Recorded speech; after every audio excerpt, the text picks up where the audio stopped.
ನಮಸ್ಕಾರ. ಇದನ್ನ ಬೈಲಿಂಗ್ವಲ್ ಗೋಷ್ಠಿ ಅಂತ ಅನೌನ್ಸ್ ಮಾಡಿದ್ದಾರೆ. So try to mix them both. Vikram ಹೇಳ್ದಂಗೆ ಇತ್ತೀಚೆಗೆ ಪ್ರಕಟವಾಗಿರುವ ಮಹಾಕಾಲ ಅವರ 11ನೇ ಕವನ ಸಂಕಲನ, ಇದ್ರ ಬಗ್ಗೆ ಇವತ್ತೊಂದು ಗೋಷ್ಠಿ ನಡೀತಿದೆ. ಗೋಷ್ಠಿಯಲ್ಲಿ ಭಾಗವಹಿಸುವವರು ಮೊದಲಿಗೆ ಆಶಾದೇವಿಯವರು. ಅವರು ಝೂಮಲ್ಲಿ ಸೇರ್ತಾರೆ ನಮ್ಮನ್ನ. ವಿಮರ್ಶಕಿ ಮತ್ತೆ ಲೇಖಕಿ. ಇನ್ನೊಬ್ರು ರಾಜೇಂದ್ರ ಪ್ರಸಾದ್ ಅಂತ ಕವಿ ಮತ್ತು ಪ್ರಕಾಶಕರು ಮಂಡ್ಯದಲ್ಲಿದ್ದಾರೆ. ಅವ್ರಿಗೂ ಬರೋಕ್ಕಾಗಿಲ್ಲ ಇವತ್ತು. ಅವ್ರು ಮಾತಾಡ್ತಾರೆ. ಸಿರಾಜ್ ಅಹಮದ್ ಸಹ್ಯಾದ್ರಿ ಕಾಲೇಜಲ್ಲಿ ಪೋಸ್ಟ್ ಗ್ರಾಜುಯೇಟ್ ಸೆಂಟ್ರಲ್ ಇಂಗ್ಲಿಷ್ ಪ್ರಾಧ್ಯಾಪಕರಾಗಿದ್ದಾರೆ. ಕನ್ನಡದಲ್ಲೂ ಬರೀತಾರೆ ಅವರು.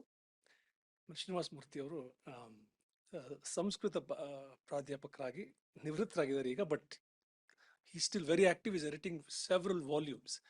ಇತ್ತೀಚೆಗೆ ಮಾಡಿರೋದ್ರ ಕೆಲಸ ಕನಕದಾಸರ ಸಮಗ್ರ ಕವನಗಳನ್ನು ಸಂಸ್ಕೃತಕ್ಕೆ ಅನುವಾದ ಮಾಡ್ತಿದ್ದಾರೆ. ಆ್ಯಂಡ್ ಆಯ್ತಾ, ಥ್ಯಾಂಕ್ ಯು. ಸೊ ಶಿವಪ್ರಕಾಶ್ ಅವರು ನಮ್ಮ ಜೊತೆ ಇರೋದು ನಮ್ಮ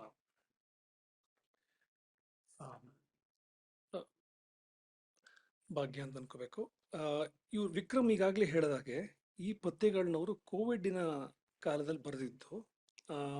ಕೋವಿಡ್ ಅನುಭವ ಏನು ಅಂತ ನಮಗೆ ಪತ್ರಕರ್ತರು ಮತ್ತು ವರದಿಗಾರರಿಂದ ಸಾಕಷ್ಟು ತಿಳಿದಿದೆ. ಬಟ್ ಆದರೆ ಅವ್ರು ಒಂದು ಥರದ ವಾಸ್ತವನ ಅವ್ರು ನಮ್ಮ ಮುಂದಿಡ್ತಾರೆ.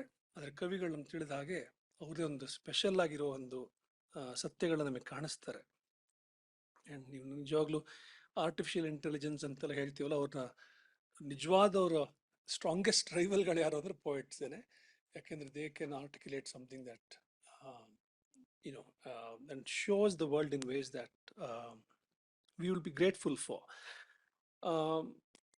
ಸೊ ಅವರು ಅಗೇನ್ ವಿಕ್ರಮ್ ಪ್ರಸ್ತಾಪ ಮಾಡಿದ್ರಾಗಲೇ ಶಿವಪ್ರಕಾಶರ ಒಂದು ಪ್ರಾಸ್ತಾವಿಕ ನುಡಿ ಇದೆ ಇದರಲ್ಲಿ. ಅದ್ರಲ್ಲಿ ಏನು ಹೇಳಿದ್ದಾರೆ ಅವರು ಅಂದರೆ, ಅವರೇ ತಮ್ಮ ಹಿಂದಿನ ಕವನಗಳಲ್ಲಿ ಮಾಡಿಲ್ಲದ ಒಂದು ಪ್ರಯೋಗವನ್ನು ಮಾಡ್ತಿದ್ದೀನಿ ಅಂತ ಹೇಳ್ತಾರೆ ಅವರು. ಏನದು ಅಂದರೆ, ಒಂದು ಚಾರಿತ್ರಿಕ ಪ್ರಜ್ಞೆ, ಅಲ್ಲಿರೋ ಒಂದು ಸಮಯದ ಕಲ್ಪನೆ, ಅದ್ರ ಹೊರತಾಗಿ ನೋಡಬೇಕು ಅಂತ ಇನ್ನೊಂದು ಅನ್ಕಾನ್ಶಿಯಸ್ ಅಂತ, ಅದ್ರ ಮೂಲಕ ಆರ್ಟ್ನ ಅಭಿವ್ಯಕ್ತಿ ಮಾಡಬೇಕು ಅಂತ ಹೊರಟಿದ್ದ ಸಿಂಬಲಿಸಮ್ ಇರ್ಬೋದು, ಸರಿಯಲಿಸಮ್ ಇರ್ಬೋದು, ಇವೆಲ್ಲವಕ್ಕಿಂತ ಭಿನ್ನವಾಗಿ ಬೇರೆ ಏನಾದರೂ ಕಾಣಕ್ಕೆ ನೋಡಿದ್ದೀನಿ ಅಂತ ಹೇಳ್ತಾರೆ ಅವರು. ಬಟ್ ನಾನು ಇದು ಪದ್ಯಗಳನ್ನ ಓದ್ತಾ ಇವತ್ತು ಅನ್ನಿಸ್ತು, ಅದ್ರ ಮೀರಿ ಬೇರೆ ಏನೇನೋ ಆಗ್ತಿದೆ ಇದರಲ್ಲಿ ಅಂತ. ನೋಡೋಣ. ನಮ್ಮ ಗೋಷ್ಠಿಲಿ ಇವೇ ಚರ್ಚೆ ಆಗುತ್ತೆ ಇವತ್ತು. ಪ್ರತಿಯೊಬ್ಬರು 15 ನಿಮಿಷ ಮಾತಾಡ್ತಾರೆ. ಕೊನೆಗೆ ಶಿವಪ್ರಕಾಶ್ ಅವ್ರಿಗೆಲ್ಲರೂ ಒಂದು ಪ್ರತಿಕ್ರಿಯೆ ನೀಡ್ತಾರೆ. ನಂತರ ಒಂದು Q&A ಆಡಿಯನ್ಸ್ ಜೊತೆ ಇರುತ್ತೆ. ಎಲ್ರಿಗೂ ನಮಸ್ಕಾರ. ಶಿವಪ್ರಕಾಶರ ಈ ಹೊಸ ಸಂಕಲನದ ಬಗೆಗೆ ಮಾತಾಡ್ಬೇಕು ಅನ್ನೋ ಹೊತ್ತಿಗೆ ಒಂಚೂರು ತಲೆಹರಟೆ ಅಂತ ನಿಮ್ಗೆ ಅನ್ನಿಸ್ಬಹುದಾದ್ರು ಆ ಒಂದು ಹೇಳಿಕೆಯನ್ನು ಶುರು ಮಾಡ್ಬೋದು ಅಂತ ಅನ್ಸುತ್ತೆ. ಈ ಸಂಕಲನ ಓದಿದಾಗ ನನಗೆ 2 ವರ್ಷಗಳ ಹಿಂದೆ ಶಿವಪ್ರಕಾಶರ ಸಮಗ್ರ ಕಾವ್ಯದ ಬಗೆಗೆ ಬರೆದ ಒಂದು ಲೇಖನದಲ್ಲಿ ನಾನು ಕಟ್ಕೊಂಡ ಒಂದು ತಾತ್ವಿಕ ಭಿತ್ತಿ ಏನಿತ್ತು, ಆ ತಾತ್ವಿಕ ಭಿತ್ತಿಯ ಒಂದು ದೊಡ್ಡ ಸಮರ್ಥನೆಯಾಗಿ ಈ ಸಂಕಲನ ಇವತ್ತು ನಮ್ಮ ಎದುರಿಗಿದೆ ಅಂತ ನನ್ಗೆ ಅನಿಸ್ತಾ ಇದೆ. ಯಾಕೆಂದ್ರೆ ಆ ಲೇಖನದಲ್ಲಿ ನಾನು ಕಟ್ಕೊಂಡ ತಾತ್ವಿಕ ಭಿತ್ತಿ ಏನಾಗಿತ್ತು ಅಂದ್ರೆ, ಶಿವಪ್ರಕಾಶರದ್ದು ಮೂಲತಃ ವಿಶ್ವಪ್ರಜ್ಞೆಯ ಧಾತು ಅಂತ. ಆ ವಿಶ್ವಪ್ರಜ್ಞೆಯ ಧಾತುವನ್ನ ಬೇರೆ ಬೇರೆ ನೆಲೆಗಳಲ್ಲಿ ನಾವು ಚರ್ಚೆ ಮಾಡೋದಿಕ್ಕೆ ಅವಕಾಶ ಇದೆ. ಆದ್ರೆ ಆ ಪ್ರಬಂಧ ಧ್ವನಿ ಅಂತ ನಾವು ಕರಿಬಹುದಾದ್ರೆ, ಅವರ ಒಟ್ಟು ಕಾವ್ಯದ ಒಂದು ಮೂಲ ಗುಣ ಯಾವುದು ಅಂತ ನನ್ನನ್ನು ಯಾರಾದ್ರೂ ಕೇಳಿದ್ರೆ ನಾನು ವಿಶ್ವಪ್ರಜ್ಞೆ ಅಂತ, ಮತ್ತು ಆ ವಿಶ್ವಪ್ರಜ್ಞೆಯನ್ನ ಶಿವಪ್ರಕಾಶರು ಅಭಿವ್ಯಕ್ತಿಸೋದಕ್ಕೆ ಯಾವಾಗ್ಲೂ ಹುಡುಕೋದು ಒಂದು ತಾಯಿ ಪ್ರಜ್ಞೆಯನ್ನ ಅಂತ. ಒಂದು ತಾಯಿಯ ನೆಲೆಯಿಂದಲೇ ಅವರು ಕಾವ್ಯದ ಜೊತೆಗಿನ ತಮ್ಮ ಒಡನಾಟಕ್ಕೆ ಹಂಬಲಿಸ್ತಾರೆ ಅಂತ ನನ್ಗೆ ಅನ್ಸುತ್ತೆ ಅಂತ. ಎಲ್ಲ ದೊಡ್ಡ ಕವಿಗಳ ಬಗೆಗೂ ನಮ್ಗೆ ಎಷ್ಟು ಸಂತೋಷ, ಹೆಮ್ಮೆ ಎಲ್ಲ ಇದ್ದ ಹೊತ್ನಲ್ಲೂ ಕೂಡ ಅವ್ರ ಕಾವ್ಯದ ಬಗೆಗೆ ಎಷ್ಟೆಲ್ಲ ಗಂಭೀರವಾದ ದೀರ್ಘವಾದ ಚರ್ಚೆಗಳು ನಡೆದಿದ್ದಾವೆ ಅನ್ನೋದನ್ನ ಒಪ್ತಾ ಇರೋವಾಗ್ಲೂ ಹೊಸ ಕಾಲದ ಓದುಗರಿಗೆ ಆ ದೊಡ್ಡ ಕವಿಯನ್ನ ಚರ್ಚಿಸ್ಬೇಕಾದ ಇನ್ನೂ ಒಂದು ಮುಖ್ಯವಾದ ನೆಲೆ ಇತ್ತು, ಮತ್ತೊಂದು ಆಯಾಮ ಇತ್ತು. ಅದನ್ನ ಯಾಕೆ ಕಾವ್ಯ ಲೋಕ ಅಥವಾ ವಿದ್ವಾಂಸರು, ವಿಮರ್ಶಕರು, ಓದುಗರು ಅದನ್ನ ಗುರುತಿಸ್ಲಿಲ್ಲ ಅನ್ನುವ ಒಂದು ತಹ ಇದ್ದೇ ಇರುತ್ತೆ. ಮತ್ತು ಅದೇ ಒಬ್ಬ ನಿಜವಾದ ಕವಿಯ ಶಕ್ತಿ ಅಂತ ಕೂಡ ನಮ್ಗೆ ಅನ್ಸುತ್ತೆ. ಅದು ಶಿವಪ್ರಕಾಶರ ಮಟ್ಟಿಗೂ ತುಂಬಾ ನಿಜ. ಯಾಕೆ ಅಂತಂದ್ರೆ, ಒಂದ್ ರೀತಿಯಿಂದ ಶಿವಪ್ರಕಾಶರು ತುಂಬಾ ಅದೃಷ್ಟಶಾಲಿ. ಯಾಕೆಂದ್ರೆ ಅವರ ಮೊದಲ ಸಂಕಲನದಿಂದ ಇಲ್ಲಿಯ ತನಕವೂ ಕನ್ನಡ ಕಾವ್ಯ ಅವರನ್ನ ಬಹಳ ಪ್ರೀತಿಯಿಂದ ಒಪ್ಪಿದೆ, ಅವರನ್ನ ಆದರಿಸಿದೆ, ಎಲ್ಲ ಆಗಿದೆ.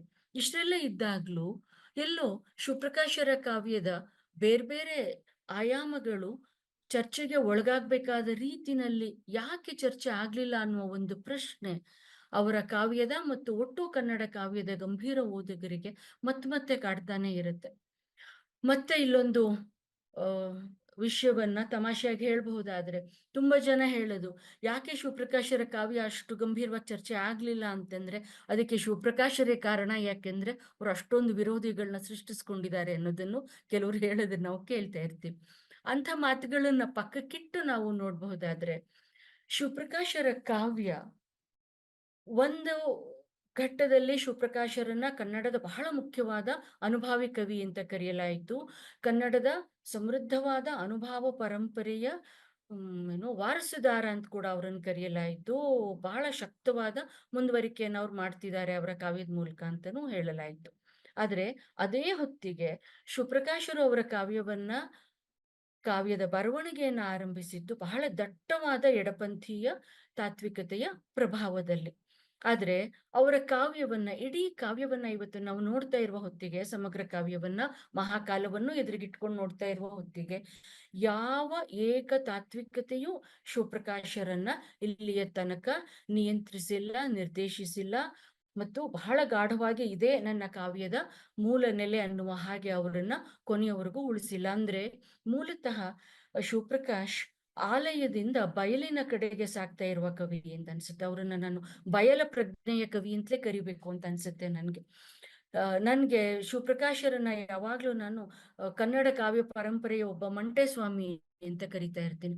ಯಾಕೆ ಮಂಟೇಸ್ವಾಮಿ ಎನ್ನುವುದು ಶಿವಪ್ರಕಾಶರ ಕಾವ್ಯವನ್ನ ಅರ್ಥ ಮಾಡ್ಕೊಳ್ಳೋದಕ್ಕೆ ಬೇಕಾದ ಒಂದು ಮುಖ್ಯವಾದ ರೂಪಕವಾಗಿ ನನ್ಗೆ ಕಾಣಿಸುತ್ತೆ ಅಂತಂದ್ರೆ, ಮಂಟೇಸ್ವಾಮಿ ಅನುಭಾವ ಮತ್ತು ಪ್ರಖರವಾದ ಬೌದ್ಧಿಕತೆ ಈ ಎರಡರ ಒಂದು ಅಸಾಧಾರಣವಾದ ಸಮ್ಮಿಲನ ಅನ್ನೋದಾದ್ರೆ ಶಿವಪ್ರಕಾಶರ ಕಾವ್ಯದಲ್ಲಿ ಆ ಎರಡೂ ಇದೆ.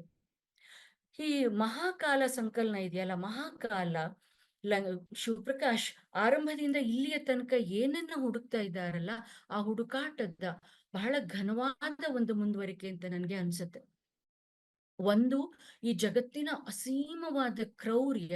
ಎರಡನೇದ್ದು, ಆ ಕ್ರೌರ್ಯದಿಂದ ಜಗತ್ತನ್ನ ಪಾರು ಮಾಡಬಲ್ಲಂತಹ ತಾಯಿಯ ಅಮೃತದಂತಹ ಪ್ರೀತಿ. ಅಂದ್ರೆ ಒಂದ್ ಕಡೆ ದಟ್ಟವಾದ ಈ ಜಗತ್ತನ್ನ ವಿನಾಶಗೊಳಿಸೋದಕ್ಕೆ ಸಿದ್ಧವಾಗಿರುವಂತಹ ಸವಾಲುಗಳು ಒಂದ್ ಕಡೆನಲ್ಲಿ, ಅದರ ಕ್ರೌರ್ಯದ 100 ಮುಖಗಳು ಒಂದ್ ಕಡೆನಲ್ಲಿ, ಇನ್ನೊಂದ್ ಕಡೆನಲ್ಲಿ ಅದರಿಂದ ಇಡೀ ಲೋಕವನ್ನ ಕಾಪಾಡಬಲ್ಲಂತ ಒಂದು ರಕ್ಷಕ ದೈವ, ಒಂದು ರಕ್ಷಕ ಗುಣ ಯಾವುದು ಅನ್ನೋದನ್ನ ಹುಡುಕ್ತಿದ್ದಾರೆ. ಈ ಎರಡು ಶಿವಪ್ರಕಾಶರ ಕಾವ್ಯದ ಧಾರೆಗಳು, ಎರಡು ಮುಖ್ಯವಾದ ಕೇಂದ್ರಗಳು, ಕಾಳಜಿಗಳು ಅನ್ಬಹುದಾದ್ರೆ, ಈ ಮಹಾಕಾಲದಲ್ಲಿ ಕೂಡ ಅದು ಕಾಣಿಸುತ್ತೆ ಅಂತ ನನ್ಗೆ ಅನ್ಸುತ್ತೆ. ಈ ಮಹಾಕಾಲ ಅನ್ನುವ ಶೀರ್ಷಿಕೆನೇ ಶಿವಪ್ರಕಾಶರ ಕಾವ್ಯ ತಲುಪಿರುವ ಒಂದು ಸಿದ್ಧಿಯ ನೆಲೆಯನ್ನೇ ಹೇಳುತ್ತೆ ಅಂತ ನನ್ಗೆ ಅನ್ಸುತ್ತೆ. ಆ ಒಂದೆರಡು ಮಾತಿನಲ್ಲಿ ಶಿವಪ್ರಕಾಶರು ಅವ್ರಿಗೆ ಬಹಳ ಪ್ರಿಯವಾದ ಅಲ್ಲಮ್ಮನಿಂದ ತಮ್ಮ ಮಾತನ್ನು ಶುರು ಮಾಡ್ತಾರೆ. ಅದರಲ್ಲಿ ಅಲ್ಲಮ್ಮನ ಮಾತು, ಮಿತಿ ಮೀರಿದ ಮಹಾಕಾಲಿಯರ ಮಿಂಚಿನ ಬೆಳಕಲ್ಲಿ ಹಿಂದೆ ಏಸು ಪ್ರಳಯವೆಂದರಿಯೇ, ಮುಂದೆ ಏಸು ಪ್ರಳಯವೆಂದರಿಯೇ, ತನ್ನ ನುಡಿ ತನಗೆ ಹಗೆಯಾದರೆ ಅದೇ ಪ್ರಳಯವಲ್ಲ, ತನ್ನ ತಾನರಿತರೆ ಅದೇ ಪ್ರಳಯವಲ್ಲ ಗೊಗ್ಗೇಶ್ವರ. ಮಹಾಕಾಲ ಮತ್ತು ಮಹಾಕಾಲಿಯರು, ಈ ಇಡೀ ಸಂಕಲನವನ್ನ ನಾನು ಮಹಾಕಾಲ ಮತ್ತು ಮಹಾಕಾಲಿಯರಿಗೆ ನಾನು ಅರ್ಪಿಸಿದ್ದೀನಿ ಅಂತ ಕೂಡ ಅವರು ಹೇಳ್ತಾರೆ. ಈ ಮಹಾಕಾಲ ಮತ್ತು ಈ ಮಹಾಕಾಲಿಯರು ಯಾರು? ನನ್ನನ್ನು ಕೇಳಿದ್ರೆ ಅವರು ಮಹಾಕಾಲಿಯರು, ಅವರು ಆರಾಧಿಸ್ತಾ ಇರುವ, ಅವರು ಒಂದು ಸಾಂತ್ವನಕ್ಕಾಗಿ ಹುಡುಕ್ತಾ ಇರುವ ಎರಡು ಹೊರೆಯುವ ಶಕ್ತಿಗಳು ಅನ್ನೋದು ಎಷ್ಟು ನಿಜವೋ, ಮಹಾಕಾಲ ಮತ್ತು ಮಹಾಕಾಲಿಯರು ಈ ಇಡೀ ಜಗತ್ತನ್ನ, ಈ ಮನುಷ್ಯ ನಾಗರಿಕತೆಯನ್ನ, ಮನುಕುಲವನ್ನ ಅವತ್ತಿನಿಂದ ಇವತ್ತಿನ ತನಕ ಮುಂದುವರ್ಸ್ಕೊಂಡು ಬರ್ತಾ ಇರುವ ಗಂಡು ಮತ್ತು ಹೆಣ್ಣು ಕೂಡ ಹೌದು. ಆದಿಮ ಹೆಣ್ಣು ಮತ್ತು ಆದಿಮ ಗಂಡಿನ ಸಂಕೇತವಾಗಿ ಕೂಡ ನನ್ಗೆ ಮಹಾಕಾಲ ಮತ್ತು ಮಹಾಕಾಲಿಯರು ಕಾಣಿಸ್ತಾರೆ. ಇನ್ನೊಂದು ಬಹಳ ಮುಖ್ಯವಾದ ಸೂಚನೆಯನ್ನ ಶಿವಪ್ರಕಾಶ್ ಅವರ ಮಾತಿನಲ್ಲಿ ಕೊಡ್ತಾರೆ. ನನಗೆ ಇಲ್ಲಿ ಮಾತಿಗಿಂತ ಮೌನ ಹೆಚ್ಚು ಅಂತ ಅನ್ಸುತ್ತೆ ಅಂತ. ಮಾತಿಗಿಂತ ಮೌನ ಹೆಚ್ಚು ಅನ್ನೋದು ಏನೇನನ್ನೆಲ್ಲ ಹೇಳ್ತಾ ಇದೆ. ಮಾತಿಗಿಂತ ಮೌನ ಹೆಚ್ಚು ಅನ್ನೋದು ಮಾತು, ಕಾವ್ಯ, ಭಾಷೆ, ಯಾವುದೇ ಬಗೆಯ ಅಭಿವ್ಯಕ್ತಿ ಈ ಎಲ್ಲವೂ ಕೂಡ ಒಂದು ಸ್ಥಗಿತತೆಗೆ ಬಂದಿರುವ ಅಥವಾ ಆ ಎಲ್ಲದರ ಮಿತಿಯನ್ನ ಅರ್ಥ ಮಾಡ್ಕೊಳ್ತಿರೋದರ ಸಂಕೇತವೋ ಅಥವಾ ಇನ್ನು ಮುಂದಕ್ಕಾಗಲ್ಲ ಅನ್ನುವ ಆಯಾಸದ ಸೂಚನೆಯೋ ಅಥವಾ ಕಾವ್ಯ ಅನ್ನೋದ್ರ ಒಳಗಡೆನಲ್ಲೇ ಅಡಗಿರುವ ಆ ಮೌನವನ್ನ ಆಲಿಸೋದಕ್ಕೆ ನಮಗ್ ಬರದೇ ಹೋದ್ರೆ ಅದು ಕಾವ್ಯವೂ ಆಗಿರೋದಿಲ್ಲ, ಓದುಗರ ಮಟ್ಟಿಗೆ ಬರೆಯೋರ ಮಟ್ಟಿಗೆ ಅದು ಕಾವ್ಯ ಆಗಿರೋದಿಲ್ಲ ಅನ್ನೋದನ್ನ ಅವ್ರು ಹೇಳೋದಕ್ಕೆ ಪ್ರಯತ್ನ ಪಡ್ತಿದ್ದಾರೆ. ಕರೋನಾದ ಬಗ್ಗೆಗೂ ಕೆಲವು ಮಾತುಗಳನ್ನ ಅವ್ರು ಹೇಳ್ತಾರೆ. ಅಂದ್ರೆ ಹೇಗೆ ನಾನಿರುವ ಕೋಣೆಯೇ ಜಗತ್ತಾಗಿ, ಆ ಗೋಡೆಗಳೇ ಜೈಲಾಗಿ, ಇವೆಲ್ಲ ಆದ ಹೊತ್ನಲ್ಲಿ ನಾನು ಈ ಕವಿತೆಗಳನ್ನ ಬರ್ದೆ ಅಂತ ಅವ್ರು ಹೇಳ್ತಾರೆ. ಅಂದ್ರೆ ಒಂದ್ ರೀತಿಯ ಒಂದ್ ಕಾಲಬದ್ಧತೆ ಇಡೀ ಸಂಕಲನಕ್ಕೆ ಇದೆ ಅನ್ನೋದನ್ನ ಅವ್ರು ಹೇಳ್ತಾ ಇದ್ರು ಕೂಡ ನನಗನ್ಸೋದು ಯಾವ ಸಮಗಾರ ಭೀಮವದ ಅಥವಾ ಬಾಗ್ದಾದ್ ಒಂದು ಪ್ರಾರ್ಥನೆ ಎನ್ನುವ ಗೀತೆಗಳಲ್ಲಿ ಇತ್ತೋ ಆ ಭಾವ ಅದೇ ಈ ಸಂಕಲನದಲ್ಲೂ ಮುಂದುವರೆದಿದೆ ಅಂತ ನನ್ಗೆ ಅನ್ಸುತ್ತೆ. ಇಲ್ಲಿ ನಾನು ಭಾವ ಅಂತ ಹೇಳ್ತಾ ಇರುವಾಗ ಅದನ್ನೊಂದು ಬಹಳ ಸಡಿಲವಾದ ಒಂದು ಸರಳವಾದ ಅರ್ಥದಲ್ಲಿ ನಾನು ಹೇಳ್ತಾ ಇಲ್ಲ. ನಾನು ಅದನ್ನೊಂದು ಬಹಳ ಗಂಭೀರವಾದ ತಾತ್ವಿಕ ಚರ್ಚೆನಲ್ಲಿ ಅದನ್ನ ಎತ್ಕೊಳ್ಬಹುದಾದ್ರೆ, ಯಾರು ಬಹಳ ಘನವಾದ ಲೇಖಕರು ಅಂತ ನಾವು ತಿಳ್ಕೊಂಡಿದೀವೋ ಅವರು ಕೊನೆಗೂ ಬರೆಯೋದು ಒಂದೇ ಕೃತಿಯನ್ನ ಅಂತ ನಾವೇನ್ ನಂಬಿದೀವಲ್ಲ ಸಾಹಿತ್ಯದ ವಿದ್ಯಾರ್ಥಿಗಳು, ಆ ಒಂದೇ ಕೃತಿಯ ಹಲವು ಮಗ್ಗುಲುಗಳಾಗಿ ನನಗೆ ಕಾಣಿಸ್ತವೆ. ಸಮಗಾರ ಭೀಮವ್ವದಲ್ಲಿ ಯಾವ ಒಂದು ಆರ್ತತೆ ಇತ್ತೋ, ಯಾವ ಒಂದು ಏನೋ ಇಡೀ ಜಗತ್ತನ್ನ ಕಾಪಾಡ್ಬೇಕು ತಾಯಿಯ ಪ್ರೀತಿ ಅನ್ನುವ ಒಂದು ಹಂಬಲ ಇತ್ತು, ಅದು ಇಲ್ಲೂ ಮುಂದುವರ್ಕೊಂಡು ಹೋಗಿದ್ಯಲ್ಲ ಅಂತ ನನ್ಗೆ ಅನ್ಸುತ್ತೆ. ಇಲ್ಲೂ ಒಂದು ಕವಿತೆ ಇದೆ, ಅವ್ವನ ಬಗೆಗೆ ಒಂದು ಕವಿತೆ ಇದೆ. ಆ ಕವಿತೆ ಮತ್ತು ಸಮಗಾರ ಭೀಮವ್ವ ಆ ಎರಡನ್ನು ಮಲಗು ಮಲಗವ್ವ ಅನ್ನುವ ಒಂದು ಕವಿತೆ, ಅದನ್ನು ಸಮಗಾರ ಭೀಮವ್ವನು ನಾವು ಪಕ್ಕ ಇಟ್ರೆ ಏನು ಉಳಿಯುತ್ತೆ ನಮ್ಗೆ, ಅಥವಾ ನಮಗ್ ತಿಳಿಯೋದೇನು ಅಂದ್ರೆ ಕೊನೆಗೂ ಶಿವಪ್ರಕಾಶರು ನಾನು ಆಗ್ಲೇ ಹೇಳ್ದ ಹಾಗೆ ಒಂದ್ ಕಡೆ ಕ್ರೌರ್ಯ, ಇನ್ನೊಂದ್ ಕಡೆ ಆ ಕ್ರೌರ್ಯದಿಂದ ಹೊರಗೆ ಬರೋದಕ್ಕೆ ಬೇಕಾಗಿರುವ ಅಂತಃಕರಣ, ಈ ಎರಡರ ಹುಡುಕಾಟದಲ್ಲಿ ಶಿವಪ್ರಕಾಶರು ಇದ್ದಾರೆ ಅನ್ನೋದಾದ್ರೆ ಅದು ಕೊನೆಗೂ ಈ ಸಂಕಲನದಲ್ಲೂ ಕಾಣಿಸ್ತಾ ಇದೆ ಅನ್ನೋದಿದೆಯಲ್ಲ. ದ್ವೇಷ ಬೇಡ ಎಂಬಿ ಹರಕೆ ಈ ಸಂಕಲನದ 3ನೇ ಕವಿತೆ. ದ್ವೇಷ ಬೇಡ ಎಂಬಿ ಹರಕೆ ಬೇಡನ ವೇಷವನ್ನು ತಳೆದು ಆ ಆಶೆಯೇ ನಾಶ ಮಾಡುತ್ತಿದೆ ಮೂಲೋಕವ. ಪ್ರೇಮವೇ ಸಾಕೆಂಬ, ಪ್ರೇಮವೇ ಬೇಕೆಂಬ ಪ್ರೇಮದ ತಪಸ್ಸಿನಿಂದ ಹೊಮ್ಮಿದ ಕಾಮದುರಿ ತಗುಲಿದೆ ಮೂಲೋಕಕ್ಕೆ. ಬೆಳೆಯಲು ಹೋಗಿ ಕಳೆಯ ಬೆಳೆದವರೇ ಕೊಳೆ ಕಳೆ ಬೆಳೆದಿರಲ್ಲ, ಭೂಲೋಕದ ಇಳೆ ಕೊಳಕು ಕೊಳಕಾಯಿತು. ದ್ವೇಷ ಬೇಡ ಅನ್ನುವ ಹರಕೆ, ಆ ಹರಕೆಯನ್ನ ಅವರು ಅವಾಗ್ಲೇ ಕಟ್ಕೊಂಡಿದ್ದಲ್ವಾ. ಬಾಗ್ದಾದ್ ಒಂದು ಪ್ರಾರ್ಥನೆಯಲ್ಲೇ ಅವರು ಆ ಹರಕೆಯನ್ನು ಕಟ್ಕೊಂಡಿದ್ರು. ಈ ಹಿಂಸೆ, ಈ ವಿಘಟನೆ, ಈ ಬಗೆಯ ವಿನಾಶಕಾರಿ ಶಕ್ತಿಗಳಿಗೆ ನಾವು ಕೊಡ್ತಾ ಇರುವಂತ ಗೊತ್ತಿದ್ದು ಗೊತ್ತಿಲ್ಲದೆ ಕೊಡ್ತಾ ಇರುವಂತ ಬೆಂಬಲ, ಇದೆಲ್ಲದರ ಬಗೆಗೆ ಅವ್ರಿಗಿದ್ದಂತ ಒಂದು ಆತಂಕ ಇದೆಯಲ್ಲ, ಆ ಆತಂಕ ಈ ಸಂಕಲನದಲ್ಲೂ ಮುಂದುವರೆದಿದೆ. ಕರೋನಾ ಇರ್ಬೋದು, 2ನೇ ಮಹಾಯುದ್ಧ ಇರ್ಬೋದು, 3ನೇ ಮಹಾಯುದ್ಧ, ಯಾವುದು ಬೇಕಾದ್ರೂ ಇರ್ಬೋದು, ಆದ್ರೆ ಈ ಜಗತ್ನಲ್ಲಿ ಈ ಹಿಂಸೆ ಅನ್ನೋದು ನೂರು ರೀತಿಗಳಲ್ಲಿ ನಮ್ಮ ಎದುರಿಗೆ ಕಾಣಿಸ್ಕೊಳ್ತಾ ಇದೆಯಲ್ಲ. ಆದ್ರೆ ಒಂದ್ ಕಡೆ ಆ ಕ್ರೌರ್ಯ, ಇನ್ನೊಂದ್ ಕಡೆನಲ್ಲಿ ಅದನ್ನ ಮೀರ್ಕೊಳ್ಳೋದಕ್ಕೆ ಮನುಷ್ಯ ನಡೆಸ್ತಾ ಇರುವ ಅಸಹಾಯಕವಾದ ಪ್ರಯತ್ನಗಳು ಶಿವಪ್ರಕಾಶರ ಕಾವ್ಯದ ಇನ್ನೊಂದು ಬಹಳ ಮುಖ್ಯವಾದ ಸಂಗತಿ ಅಂತ ನನ್ಗನ್ಸುತ್ತೆ. ಯಾಕೆ ಮತ್ತೆ ಹಿಂಸೆಯೇ ಗೆಲ್ಲುತ್ತೆ, ಯಾಕೆ ಕ್ರೌರ್ಯ ಗೆಲ್ಲುತ್ತೆ, ಯಾಕೆ ಅದೇ ವಿಜೃಂಭಿಸುತ್ತೆ ಮತ್ತು ಮನುಷ್ಯ ಅದರ ಎದುರಿಗೆ ಅಸಹಾಯಕನಾಗ್ತಾ ಹೋಗ್ತಾನೆ. ಹೀಗೆ ಅಸಹಾಯಕನಾಗ್ತಾ ಹೋಗುವ ಮನುಷ್ಯ ಆಶ್ರಯ ತಾಣಗಳನ್ನ ಹುಡುಕ್ತಾ ಹೋಗ್ತಾನಲ್ಲ, ತಂಗುದಾಣಗಳನ್ನ ಹುಡುಕ್ತಾ ಹೋಗ್ತಾನಲ್ಲ. ಶಿವಪ್ರಕಾಶರ ಕಾವ್ಯದಲ್ಲಿ ಈ ತಂಗುದಾಣಗಳ ಒಂದು ಉತ್ಕಟವಾದ ಹುಡುಕಾಟ ಇದೆ. ಯಾವ ಎಡಪಂಥೀಯ ನಿಲುವು ಇವರ ಕಾವ್ಯದ ಮೊದಲ ಘಟ್ಟವನ್ನ ದಟ್ಟವಾಗಿ ಪ್ರಭಾವಿಸಿತ್ತೋ ಅಲ್ಲಿ ಕೂಡ ಅವರು ಆ ಎಡಪಂಥೀಯ ತಾತ್ವಿಕತೆಯನ್ನ ಒಂದು ತಂಗುದಾಣವಾಗಿ ಹುಡುಕಿದ್ರು ಅಂತ ಅನ್ಸುತ್ತೆ, ಒಂದು ಪರಿಹಾರವಾಗಿ ಹುಡುಕಿದ್ರು ಅಂತ ಕಾಣುತ್ತೆ. ಆದ್ರೆ ಅದ್ರ ಜೊತೆನಲ್ಲೇ ಅವರು ಸಮಗಾರ ಭೀಮವ್ವ ಇರ್ಬೋದು, ವಚನಕಾರ ಇರ್ಬೋದು, ಅಥವಾ ಜಗತ್ತಿನ ಯಾವುದೇ ದೊಡ್ಡ ಕಾವ್ಯ ಪರಂಪರೆ ಇರ್ಬೋದು, ಆ ಎಲ್ಲದರಲ್ಲೂ ಅವರು ಮತ್ತೆ ಮನುಷ್ಯರನ್ನ ಮನುಷ್ಯರಾಗಿಸಬಲ್ಲಂತಹ, ಮನುಷ್ಯರನ್ನ ಮನುಷ್ಯರಾಗಿ ಉಳಿಸಬಲ್ಲಂತಹ ಆ ಸಂಗತಿಗಳು ಎಲ್ಲಿಂದ ಹುಟ್ಟಬೇಕು, ಯಾರ ಮನುಷ್ಯರಿಗೆ ಅದನ್ನ ಕಲಿಸ್ಬೇಕು ಅಂತ ಹೊರಟ್ರೆ ನನಗನ್ಸದು ಶಿವಪ್ರಕಾಶ್ ಅಲ್ಲಿ ಅಲ್ಲಿ ಅಲ್ಲಿ ಅಲ್ಲಿ ಎಲ್ಲಾ ಕಡೆ ಹುಡುಕಿ ಶಿವಪ್ರಕಾಶರಿಗೆ ಇರುವ ವಿಶ್ವಕಾವ್ಯದ ತಿಳುವಳಿಕೆ ಬಗ್ಗೆ ನಮ್ಗೆಲ್ರಿಗೂ ಗೊತ್ತಿದೆ. ಅವ್ರನ್ನ ವಿಶ್ವಪ್ರಜ್ಞೆಯ ಕವಿ ಅಂತ ನಾನು ಕರಿತಾ ಇರ್ಬೇಕಾದ್ರೆ ಅವರನ್ನ ನಾನು ಇಡೀ ಜಗತ್ತಿನ ವಿಶ್ವಕಾವ್ಯದ ವಕ್ತಾರರು ಅಂತಲೂ ಕರಿಬೇಕು ಅಂತ ಆಸೆ ಪಡ್ತೀನಿ. ಯಾಕೆ ಅವರನ್ನ ವಿಶ್ವಕಾವ್ಯದ ವಕ್ತಾರರು ಅಂತ ಕರಿತೀನಿ ಅಂದ್ರೆ, ಒಂದು ಅವರ ಕಾವ್ಯ ಇಡೀ ಜಗತ್ತಿಗೆ ಪರಿಚಿತವಾಗಿದೆ ಅನ್ನೋದು, ಇನ್ನೊಂದು ಜಗತ್ತಿನ ಅತ್ಯುತ್ತಮವಾದ ಕಾವ್ಯದ ಎಲ್ಲದರ ಜೊತೆನಲ್ಲೂ ಶಿವಪ್ರಕಾಶರಿಗೆ ಒಂದು ಕರುಳ ಬಳ್ಳಿಯ ಸಂಬಂಧ ಇದೆ ಅನ್ನೋದು. ಇಷ್ಟೆಲ್ಲ ಇದ್ದಾಗ್ಲೂ ಶಿವಪ್ರಕಾಶರ ಕಾವ್ಯದಲ್ಲಿ ಉಳ್ಕೊಂಡಿರುವ ತನ್ನತನದ ಪನ್ನತಿಕೆ ಇದೆಯಲ್ಲ, ಆ ತನ್ನತನದ ಪನ್ನತಿಕೆ ಎಲ್ಲಿ ಉಳಿತು ಅಂದ್ರೆ, ಯಾರೋ ನಮ್ಮನ್ನು ತುಂಬಾ ಪ್ರಭಾವಿಸಿದಾಗ ನಾವು ಅವ್ರಿಗೆ ಶರಣಾಗತರಾಗ್ಬಿಡೋದು ಇದೆಯಲ್ಲ, ಅಂತ ಶರಣಾಗತಿಯನ್ನ ಯಾವ ತಾತ್ವಿಕತೆಗಾಗ್ಲಿ, ಯಾವ ಕವಿಗಾಗ್ಲಿ, ಯಾವ ಕಾವ್ಯ ಪ್ರಕಾರಕ್ಕಾಗ್ಲಿ ಯಾವುದಕ್ಕೂ ಶಿವಪ್ರಕಾಶರು ಕೊಡೋದಿಲ್ಲ. ಅಂದ್ರೆ ಅವರಿಗೆ ತನ್ನ ಕಾವ್ಯದ ಬಗ್ಗೆ, ತನ್ನ ಅಭಿವ್ಯಕ್ತಿಯ ಬಗೆಗೆ, ತನ್ನ ಭಾಷೆಯ ಬಗೆಗೆ, ತಾನು ನಡೆಸ್ತಾ ಇರುವಂತ ಪ್ರಯೋಗಗಳ ಬಗೆಗೆ ಅವ್ರಿಗಿರುವ ಒಂದು ಅಸಾಧಾರಣವಾದ ಆತ್ಮವಿಶ್ವಾಸ ಇದೆಯಲ್ಲ, ಅದು ತುಂಬಾ ದೊಡ್ಡದು ಅನ್ಸುತ್ತೆ. ಅವರನ್ನ ಇವತ್ತು ಅದು ಭಾರತದ ಬಹಳ ದೊಡ್ಡ ಕವಿಯಾಗಿಸಿದೆ ಅಂತಂದ್ರೆ ಅದರ ಮೂಲದಲ್ಲಿರೋದು ಈ ಆತ್ಮವಿಶ್ವಾಸ. ಈ ತನ್ನತನದ ಪನ್ನತಿಕೆಗೆ ಅಡಿಗರು ಇರ್ಬೋದು, ಕುವೆಂಪು ಇರ್ಬೋದು, ಬೇಂದ್ರೆ ಇರ್ಬೋದು, ಯಾರು ಇದಿರ್ಬೋದು, ಅವರು ಮತ್ತೆ ಮತ್ತೆ ಅದನ್ನ ಪ್ರಜ್ಞಾಪೂರ್ವಕವಾಗಿ ಅದನ್ನ ಜ್ಞಾಪಿಸ್ಕೊಂಡು ಅದನ್ನ ಹುಡುಕೊಂಡು ಹೌದು ಹೌದು ಅಂತ ಅದೊಂದು ತಾನು ತಾನು ಕಟ್ಕೋಬೇಕಾಗಿರುವ ದಾರಿ ಅಂತ ಅವ್ರು ಪ್ರಜ್ಞಾಪೂರ್ವಕವಾಗಿ ನಡೆಸಿದ್ರೆ, ಶಿವಪ್ರಕಾಶರಿಗೆ ಅದೊಂದು ಕಾದು ಗೆಲ್ಲಬೇಕಾದ ಯುದ್ಧವೇ ಆಗ್ಲಿಲ್ಲ.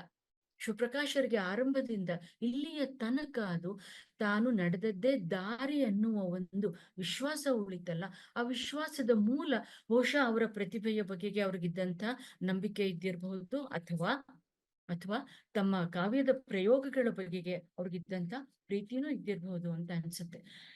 ಒಂದು ಕವಿತೆ ನೋಡಿ, 18ನೇ ಪದ್ಯ. ಖಡ್ಗವಾಗಲು ಹೊರಟ ನನ್ನ ಕವಿತೆ, ಖಡ್ಗವಾಗಲು ಹೊರಟ ನನ್ನ ಕವಿತೆ ಖಡ್ಗವಾಗಲೇ ಇಲ್ಲ. ಒಂದು ಚಾಕಾಗೆ ಏನಾರ ಹುಟ್ಟಿದ್ದರೆ ತರಕಾರಿ ಮಾಂಸ ಕೊಯ್ಯಲು ನೆರವಾಗುತ್ತಿತ್ತು, ಅಡಿಗೆ ಮನೆಯ ಗೆಳೆಯನಾಗುತ್ತಿತ್ತು. ಅಥವಾ ಒಂದು ಬ್ಲೇಡಾಗಿ ಹುಟ್ಟಿದ್ದರೆ ಚೌರ ಮಾಡಿಕೊಳ್ಳಲು ನಮಗೆ, ಅಥವಾ ಪೆನ್ಸಿಲು ಜೀವಿಕೊಳ್ಳಲು ಸ್ಕೂಲು ಮಕ್ಕಳಿಗೆ ಉಪಕಾರಿಯಾಗುತ್ತಿತ್ತು. ಇವರು ತನ್ನ ಕಾವ್ಯದ ಸ್ವಂತಿಕೆಯ ಬಗೆಗಿನ ಆಲೋಚನೆಗಳೇನಿದಾವೆ, ಪ್ರಯತ್ನಗಳೇನಿದಾವೆ, ಅವುಗಳನ್ನ ತನ್ನೊಳಗೆ ತಾವು ಅವರನ್ನ ನಿಭಾಯಿಸ್ಕೊಂಡ್ರೆ ಹೊರತು ಅವರು ಹೊರಲೋಕದ ಕಾವ್ಯ ಪರಂಪರೆಯ ಜೊತೆಗೆ ಅವ್ರು ಅದನ್ನೊಂದು ಮಾತುಕತೆಯಾಗಿ ಮಾಡ್ಲಿಲ್ಲ. ಯಾಕೆ ಮಾಡ್ಲಿಲ್ಲ ಅನ್ನೋದು ನನ್ಗೆ ಈಗ್ಲೂ ಒಂದು ಪ್ರಶ್ನೆ ಅನ್ನೋದ್ರ ಜೊತೆಗೇನೆ ಅದು ಉತ್ತರ ಅವರ ಕಾವ್ಯದಲ್ಲಿ ಇದೆ. ಖಡ್ಗವಾಗೋದಕ್ಕೆ ತನ್ನ ಕಾವ್ಯ ಹೊರಡ್ತು, ಆದ್ರೆ ಅದು ಇನ್ನೇನು ಆಯ್ತು ಅನ್ನೋವಾಗ ಅವರ ಕಾವ್ಯದ ವ್ಯಾಖ್ಯಾನವನ್ನು ಈ ಕವಿತೆ ಕೊಡ್ತಾ ಇದೆ ಅಂತ ನನ್ಗೆ ಅನ್ಸುತ್ತೆ. ಇದರ ಪಕ್ಕದಲ್ಲೇ ಇನ್ನೊಂದು ಕವಿತೆ ಇದೆ. ನನ್ನ ಮನೆ ಬಿಟ್ಟು ಬಂದು ನನ್ನ ಕಳ್ಳು ಬಳ್ಳಿಗಳಿಂದ ಬಹುದೂರ ಹೊಸ ಜನರ ಜೊತೆ ಬಾಳ ತೊಡಗಿರುವಾಗ ಹೊಳೆಯುತ್ತಾನೆ ಸೂರ್ಯ ಗಾಜಿನ ಹಿಂದೆ, ಬೆಳಗುತ್ತಾನೆ ಇನ್ನೊಂದು ಸುಂದರ ಹಗಲನ್ನು, ತರುತ್ತಾನೆ ಕಾಫಿಯ ತಾಜಾಗಮಲನ್ನು, ಮತ್ತೆ ಉಸಿರಾಡುತ್ತಿದ್ದೇನೆ ತವರು ಪರ್ವತಗಳ ಪರಿಶುದ್ಧ ಗಾಳಿಯನ್ನು. ಕೋಸ್ಟಾರಿಕಾದ ತೆಲಮಂಕ ಪರ್ವತಗಳ ಬಿಬ್ರಿ ಆದಿವಾಸಿ ಜನಾಂಗದ ತರುಣಿ ಸೇಯಸ್ ತಲೆನಗರ ಸ್ಯಾನ್ ಹೂಸೆಗೆ ಬಂದ ಮೇಲೆ. ಶಿವಪ್ರಕಾಶರಿಗೆ ದೇಶ ಪರದೇಶ ಅನ್ನುವ ಗಡಿಗಳಿಲ್ಲ ಅಂತ ನನ್ಗನ್ಸುತ್ತೆ. ಇದು ನನ್ನ ದೇಶ, ಇದು ಪರದೇಶ, ಇದು ನನ್ನ ಸಂಸ್ಕೃತಿ, ಇದು ಪರ ಸಂಸ್ಕೃತಿ, ಇದು ನನ್ನ ದೇಶದ ಸಮಸ್ಯೆ, ಇದು ಲೋಕದ ಸಮಸ್ಯೆ, ಹಂಗ ಅನ್ಸದೇ ಇಲ್ಲ ಶಿವಪ್ರಕಾಶರಿಗೆ. ಈ ಸಂಕಲನದಲ್ಲಿ ಕೂಡ ಯಾವುದನ್ನ ನಾನು ನನ್ನ ಲೇಖನದಲ್ಲಿ ಹಿಂದೆ ಬರೆದ ಒಂದು ಲೇಖನದಲ್ಲಿ ಶಿವಪ್ರಕಾಶರಿಗೊಂದು ಅಪ್ಪಟವಾದ ಬಸವ ಪ್ರಜ್ಞೆ ಇದೆ, ಒಂದು ಕಲ್ಯಾಣ ಪ್ರಜ್ಞೆ ಇದೆ ಅಂತ ಕರೀಲಿಕ್ಕೆ ಪ್ರಯತ್ನ ಪಟ್ಟಿದ್ನೋ, ಆ ಕಲ್ಯಾಣ ಪ್ರಜ್ಞೆ ಇಲ್ಲೂ ಕೂಡ ಕಾಣಿಸುತ್ತೆ ನನ್ಗೆ. ಆ ಬಸವ ಪ್ರಜ್ಞೆ ಅಂದ್ರೆ ಒಟ್ಟು ಶಿವಪ್ರಕಾಶ್ ಇಡೀ ಮನುಕುಲವನ್ನ ಉದ್ದೇಶಿಸಿಯೇ ಯಾವಾಗ್ಲೂ ಮಾತಾಡ್ತಾ ಹೋಗ್ತಾರೆ. ಅವರು ಕನ್ನಡದವರನ್ನ, ದಕ್ಷಿಣ ಭಾರತದವರನ್ನ ಏಷ್ಯಾ ಅಲ್ವೇ ಅಲ್ಲ, ಮನುಷ್ಯ ಅವರ ಮೂಲ ವಸ್ತು ಆಗಿರೋದ್ರಿಂದಲೇ ಶಿವಪ್ರಕಾಶ್ ಅವ್ರಿಗೊಂದು ವಿಶ್ವ ಪ್ರಜ್ಞೆಯನ್ನ ಮತ್ತು ವಿಶ್ವಕವಿಯ ಗುಣಗಳನ್ನ ಎಲ್ಲವನ್ನೂ ಒಳಗೊಳ್ಳೋದಕ್ಕೆ ಆಗಿದೆ ಅಂತ ನನ್ಗೆ ಅನ್ಸುತ್ತೆ. ಈ ಮಹಾಕಾಲ ಅನ್ನೋದಿದೆಯಲ್ಲ, ಮಹಾಕಾಲ. ಅವರು ಮಹಾಕಾಲ ಅನ್ನೋದನ್ನ ಕರೋನಾಗೂ ಹೇಳೋದಕ್ಕೆ ಪ್ರಯತ್ನ ಪಡ್ತಿರ್ಬಹುದು, ಅದನ್ನ ಅವ್ರು ನಂಬಿದ ದೈವಕ್ಕೂ ಅದನ್ನ ಹೇಳೋದಕ್ಕೆ ಪ್ರಯತ್ನ ಪಡ್ತಾ ಇರಬಹುದು. ಅದೇ ಜೊತೆಗೇನೆ ಕಾವ್ಯದ ಜೊತೆಗೆ ನಾವು ಕಳೆಯೋದೇ ಒಂದು ಮಹಾಕಾಲ ಅನ್ನೋದನ್ನು ಸೂಚಿಸ್ತಾ ಇರಬಹುದು ಅಂತಲೂ ನನಗೆ ಅನ್ಸುತ್ತೆ. ಈ ಸಂಕಲನದಲ್ಲಿ ನನಗೆ ಪ್ರಿಯವಾದ ಇನ್ನೂ ಅನೇಕ ಕವಿತೆಗಳಿದ್ದಾವೆ. ಆಮೇಲೆ ಏನಾದ್ರೂ ಅವಕಾಶ ಇದ್ರೆ ನಾನು ಇನ್ನೊಂದೆರಡು ಕವಿತೆಗಳನ್ನು ಚರ್ಚೆ ಮಾಡೋದಕ್ಕೆ ಪ್ರಯತ್ನ ಪಡ್ತೀನಿ. ನಾನು ಕೊನೆಯಲ್ಲಿ ನನ್ಗೆ ಇಷ್ಟವಾದ ಒಂದು ಪದ್ಯದ ಕೆಲವು ಸಾಲುಗಳನ್ನ ಓದಿ ನಾನು ಮಾತನ್ನು ಮುಗಿಸ್ತೀನಿ. ಬಂತ ಶಿವರಾತ್ರಿ, ಹೋಯಿತಾ ಶಿವರಾತ್ರಿ, ಶಿವರಾತ್ರಿಯಲ್ಲಿ ಮನೆ ಕಳೆಕೊಂಡವನಿಗೆ, ಶಿವ ಹಗಲಲ್ಲಿ ಮನ ಕಳೆದುಕೊಂಡವನಿಗೆ, ಶಿವ ಶಿವ ಎಂದು ಬೆಳಕು ಹರಿಯುವವನಿಗೆ, ಶಿವ ಶಿವ ಎಂದು ಬೈಗಾಗುವವನಿಗೆ, ಪ್ರತಿ ರಾತ್ರಿ ಶಿವರಾತ್ರಿ, ಪ್ರತಿದಿನ ಶಿವದಿನ, ಪ್ರತಿಕ್ಷಣ ಶಿವಕ್ಷಣ. ಇವತ್ತು ಜಗತ್ತು ಮತ್ತೆ ಹುಟ್ಟಬೇಕು ಅಂತ ಅನ್ಕೊಳ್ತಿರುವಾಗ, ಸಾಯ್ಬಾರ್ದು ನಾನು ಅಂತ ಜಗತ್ತು ಅನ್ಕೊಳ್ತಿರುವ ಹೊತ್ನಲ್ಲಿ ಆ ಶಿವ ಅನ್ನೋದಿದೆಯಲ್ಲ, ಅದು ನಮ್ಮ ಮನಸ್ಸಿಗೆ ಕೊಡ್ಬೇಕಾಗಿರುವ ಒಂದು ಶುಭದ ಮಾನವ ಕಲ್ಯಾಣದ ಒಂದು ಮನಸ್ಥಿತಿ ಇದೆಯಲ್ಲ, ಮನೋವಿನ್ಯಾಸ ಇದೆಯಲ್ಲ, ಅದನ್ನ ಇಲ್ಲಿ ಹೇಳೋದಕ್ಕೆ ಪ್ರಯತ್ನ ಪಡ್ತಿದ್ಯಾ ಹೊರತು ನಾವು ಏನೋ ಆಲೋಚಿಸುವ, ನಾವು ತಕ್ಷಣಕ್ಕೆ ಯೋಚನೆ ಮಾಡುವ ಶಿವರಾತ್ರಿ ಅನ್ನೋದಲ್ಲ. ಶಿವರಾತ್ರಿ ಎನ್ನುವುದು ನಾವು ಕಟ್ಕೊಳ್ಬೇಕಾಗಿರುವ, ನಾವು ರೂಪಿಸ್ಕೊಳ್ಬೇಕಾಗಿರುವ ಒಂದು, ನಾವು ಅಂತ ಹೇಳ್ತಾ ಇರುವಾಗ ಕಾವ್ಯದ ಓದುಗರು ಅಂತಲ್ಲ, ಬಹಳ ಮುಖ್ಯವಾಗಿ ಸಾಮಾಜಿಕವಾಗಿ, ಸಾಂಸ್ಕೃತಿಕವಾಗಿ, ರಾಜಕೀಯವಾಗಿ ನಾವು ಕಟ್ಟಬೇಕಾಗಿರುವ ಒಂದು ವಾತಾವರಣವನ್ನ ಶಿವರಾತ್ರಿ ಎನ್ನುವ ಕವಿತೆ ಹೇಳ್ತಾ ಇದೆ ಅಂತ ನನಗೆ ಅನ್ಸುತ್ತೆ. ಮಹಾಕಾಲದಂತಹ ಮಹಾ ಸಂಕಲನವನ್ನ ಕೊಟ್ಟ ನನ್ನ ಪ್ರೀತಿಯ ಶಿವಪ್ರಕಾಶರಿಗೆ ಪ್ರೀತಿಯ ಅಭಿನಂದನೆಗಳನ್ನ ಹೇಳ್ತಾ ನನ್ನ ಮಾತುಗಳನ್ನ ಮುಗಿಸ್ತೇನೆ. ಥ್ಯಾಂಕ್ ಯು ಆಶಾ. ಎಲ್ರಿಗೂ ನಮಸ್ಕಾರ. ಮೊದಲನೇದಾಗಿ ಶಿವಪ್ರಕಾಶ್ ಅವರ ಕಾವ್ಯದ ಬಗ್ಗೆ ಮಾತಾಡ್ತೀನಿ. ಮಾತಾಡೋದು ಒಂದು ಬಹಳ ಸಂತೋಷದ ಸಂಗತಿ. ಈಗಾಗಲೇ ಆಶಾದೇವಿ ಅವರು ತಮ್ಮ ಮಾತಿನಲ್ಲಿ ಶಿವಪ್ರಕಾಶ್ ಅವರನ್ನ ವಿಶ್ವಪ್ರಜ್ಞೆ ಕವಿ ಅಂತ ಹೇಳಿ ಅವರು ಅದನ್ನ ವಿವರಿಸೋದಕ್ಕೆ ಪ್ರಯತ್ನ ಪಟ್ರು. ಆ ವಿಶ್ವಪ್ರಜ್ಞೆಯ ಕವಿಯನ್ನ ಕುರಿತು ಮಾತಾಡೋದು ಕನ್ನಡದಲ್ಲಿ ಎಷ್ಟು ಮುಖ್ಯನೋ ಹಾಗಾಗಿ ಅದ್ರ ಜೊತೆಯಲ್ಲಿ ಇಂಗ್ಲಿಷ್ನಲ್ಲೂ ಮಾತಾಡೋದು ಬಹುಶಃ ಸೂಕ್ತ ಅನ್ನುವಂಥ ಕಾರಣದಿಂದಾಗಿ ಚಂದನ್ ಅವರು ನನಗೆ ಇಂಗ್ಲಿಷ್ನಲ್ಲಿ ಮಾತಾಡಿ ಅಂತ ಹೇಳಿದ್ರು. ನನಗೆ ಕನ್ನಡದಲ್ಲಿ ಮಾತಾಡೋದೇ ಇಷ್ಟ. ಆದರೂ ಒಂದು ಅವರ ಕಾವ್ಯದ ಒಂದು ಮಹತ್ವವನ್ನ ವಿವರಿಸೋದಕ್ಕೆ ಇಂಗ್ಲಿಷ್ ಮೂಲಕ ನಾನು ಪ್ರಯತ್ನ ಪಡ್ತೇನೆ. ನಾನು in the beginning I want to begin with a lighter note. See, when we talk of Professor Shiva Prakash, we always refer to him with epithets like Mahaguru, Mahakavi, etc., etc. Though this epithet has a pun intended with it. We refer to him time and again with awe and affection as Mahaguru and Mahakavi. He seems to be always fascinated by this Mahat and Bruhat all through his poetry.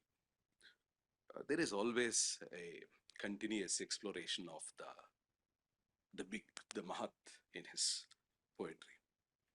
And we should also remember that his influence on Kannada literary tradition, and of course, as Ashadevi was also suggesting, his influence on Indian literature is also very immense. He has written a play called Mahachaitra, which is in search of an eternal, everlasting spring. Now he has come out with a collection of poems called Mahakala. As readers of Kannada know it better, reading Shiva Prakash poetry is an invitation to a Mahayana, an epic quest, an epic journey, an extraordinary journey between the temporal and the timeless worlds. His poetry takes us through a vast expanse of cultures, history, religions, and civilizations. and among it takes us through a wide variety of people ranging from yogis, sadhus, Sufis, saints, Buddhists, Alama, Vasubhadatta, etc., etc. The list is very exhaustive. I don't have to go into the details of it. He mediates between different worlds, time spans, and worldviews. This journey that I have been talking about is not a journey towards the unknown and the unfamiliar, but this journey is capable of dissolving the artificial divisions that we have created, artificial hierarchies of cultures, identities, ideologies, and so on. So his journey dissolves all these divisions and hierarchies. In a sense, I have tried to argue it in one of my articles. His poetry tries to it aspires to become a veritable Kudala Sangama, or the confluence of rivers, the confluence of the opposites and the ideas. But this is an elaborate introduction that we can give to Shiv Prakash poetry as a whole. But the journey intended in this anthology of poems is an interior journey. It's not an exterior journey, it's an interior journey. He says uh, in his introduction to this book that it's better to be immersed within, and it's better to dive deep into the self than to travel far and beyond. He says, ಹೊರಗೆ ಯಾನ ಮಾಡಲಾಗದ ಸಮಯ ಒಳಗೆ ಯಾನವ ಮಾಡು, ಹೊರಗೆ ಯಾನಕ್ಕಿಂತ ಒಳಯಾನವೇ ಲೇಸು. As it is mentioned, it is occasioned by the COVID lockdown. When the body is quarantined during the COVID, he feels confined in terms of space and time.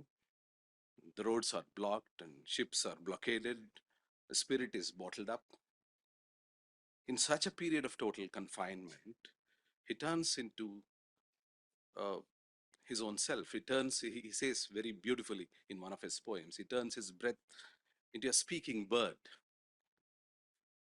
and puts a haphazard manuscript of a poem to its mouth and hopes that this bird would travel beyond all the confinements and blockades. This is how the book is written. This is a introduction to his book. What is notable is this interior journey turns out to be a search for a Mahakala, which I translate it as the Maha expanding infinite time. Is exploring an infinite time. This infinite time may also be the search for infinite possibilities. In fact, this is one idea that he tries to explore in his poems, but in the beginning he hints at, looking at this Mahakala as another form of infinite possibilities, but he does not develop it all through his, all through his poems. The infinite time, as we go on reading it, it acquires different dimensions, as Asha Devi was also suggesting it. So this infinite time becomes Mahakala, Mahakala, Mahakattalu, Mahavyoma. It acquires, different dimensions. It becomes, he also tries to explore the infinite darkness and the unfathomable, depths of the subconscious.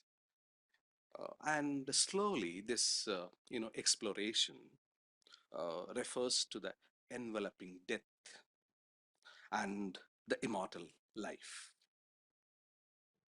And he receives, intimations of the death or immortal life in an ever expanding, circle of time. This is how this Mahakala acquires different, meanings.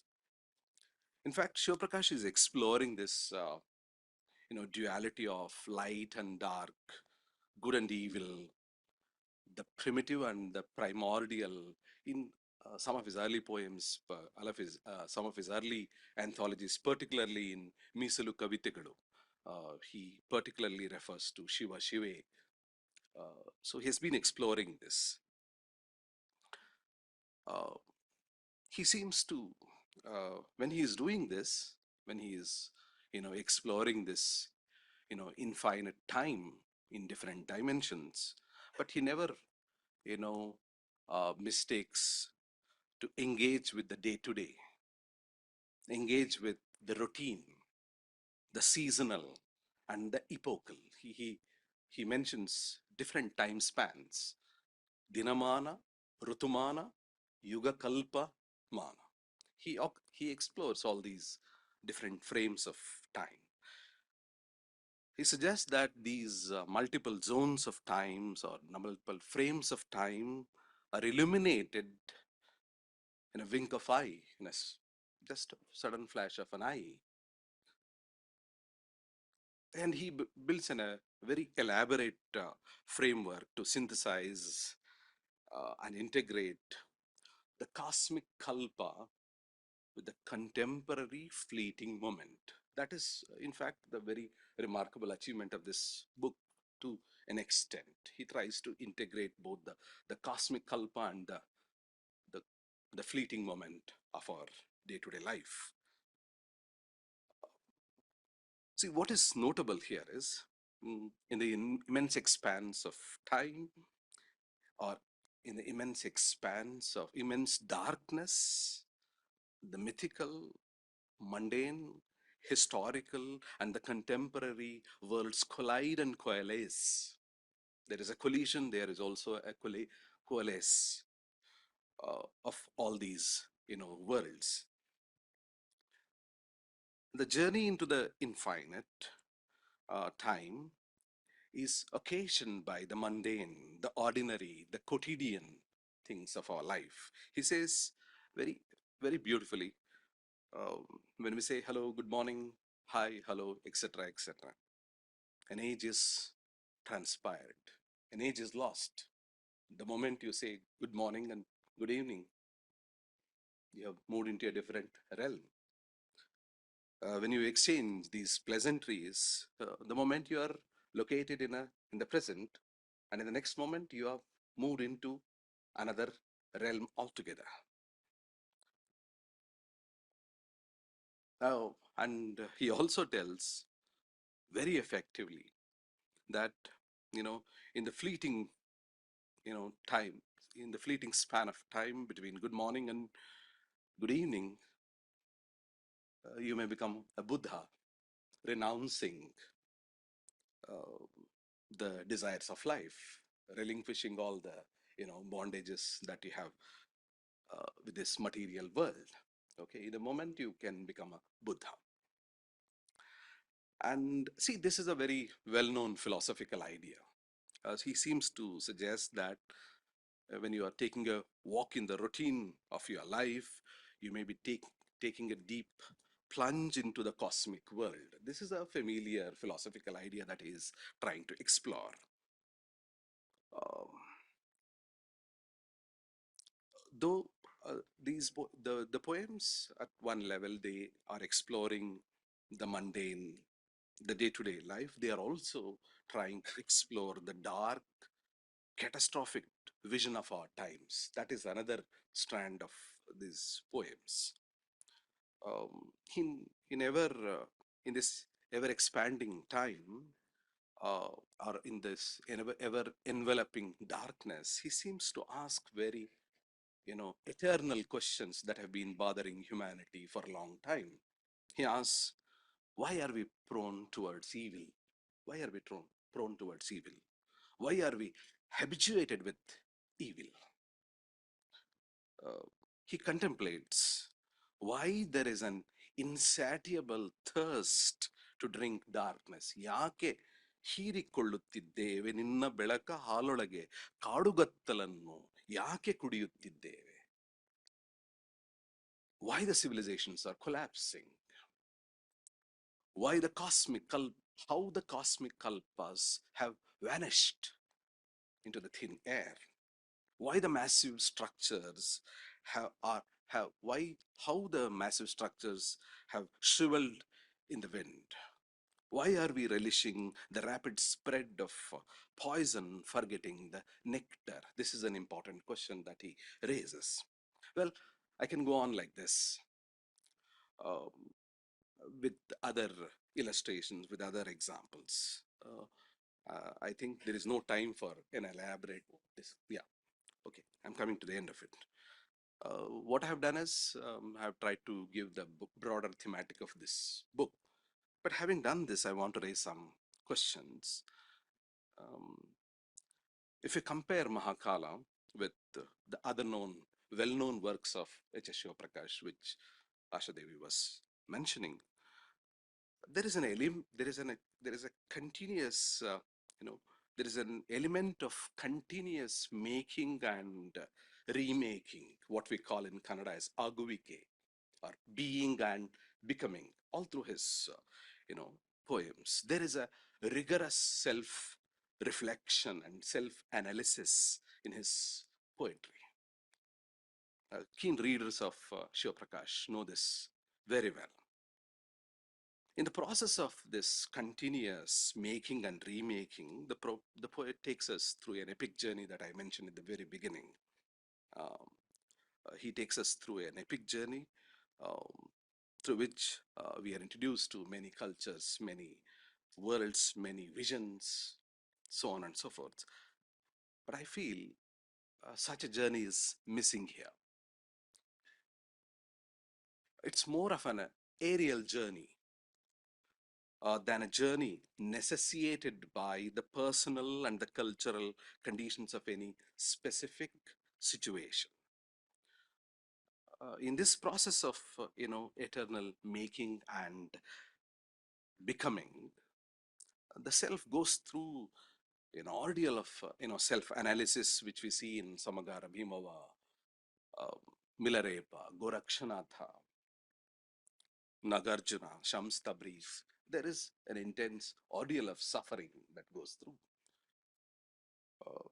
There is a self, see what we see in his poetry, there is a self which is caught in the throes of pain, throes of intense pain.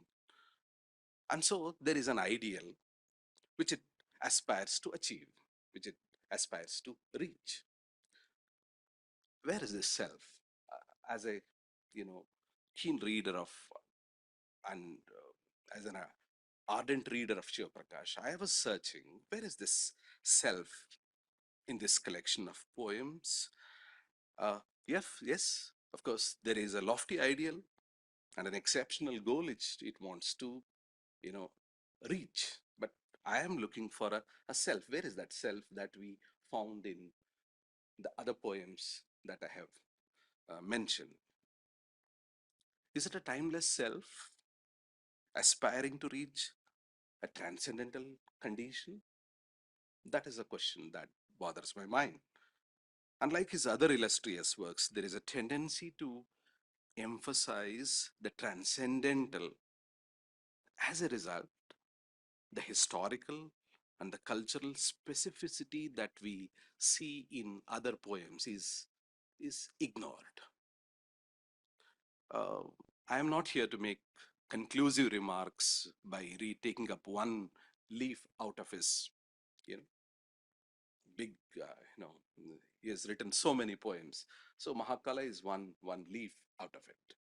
So I'm not making any conclusive, remarks on his poetry, but these are the, stray thoughts, random thoughts that occur to my mind, when I was reading Mahakala. What I do is I'll stop at this and then, take up these questions in the course of question and answer. Thank you very much for the patient hearing. Thank you.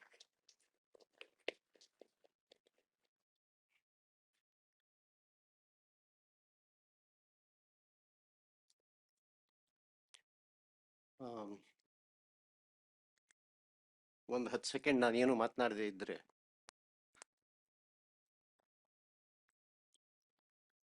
ಏನನ್ಸಿರುತ್ತೆ?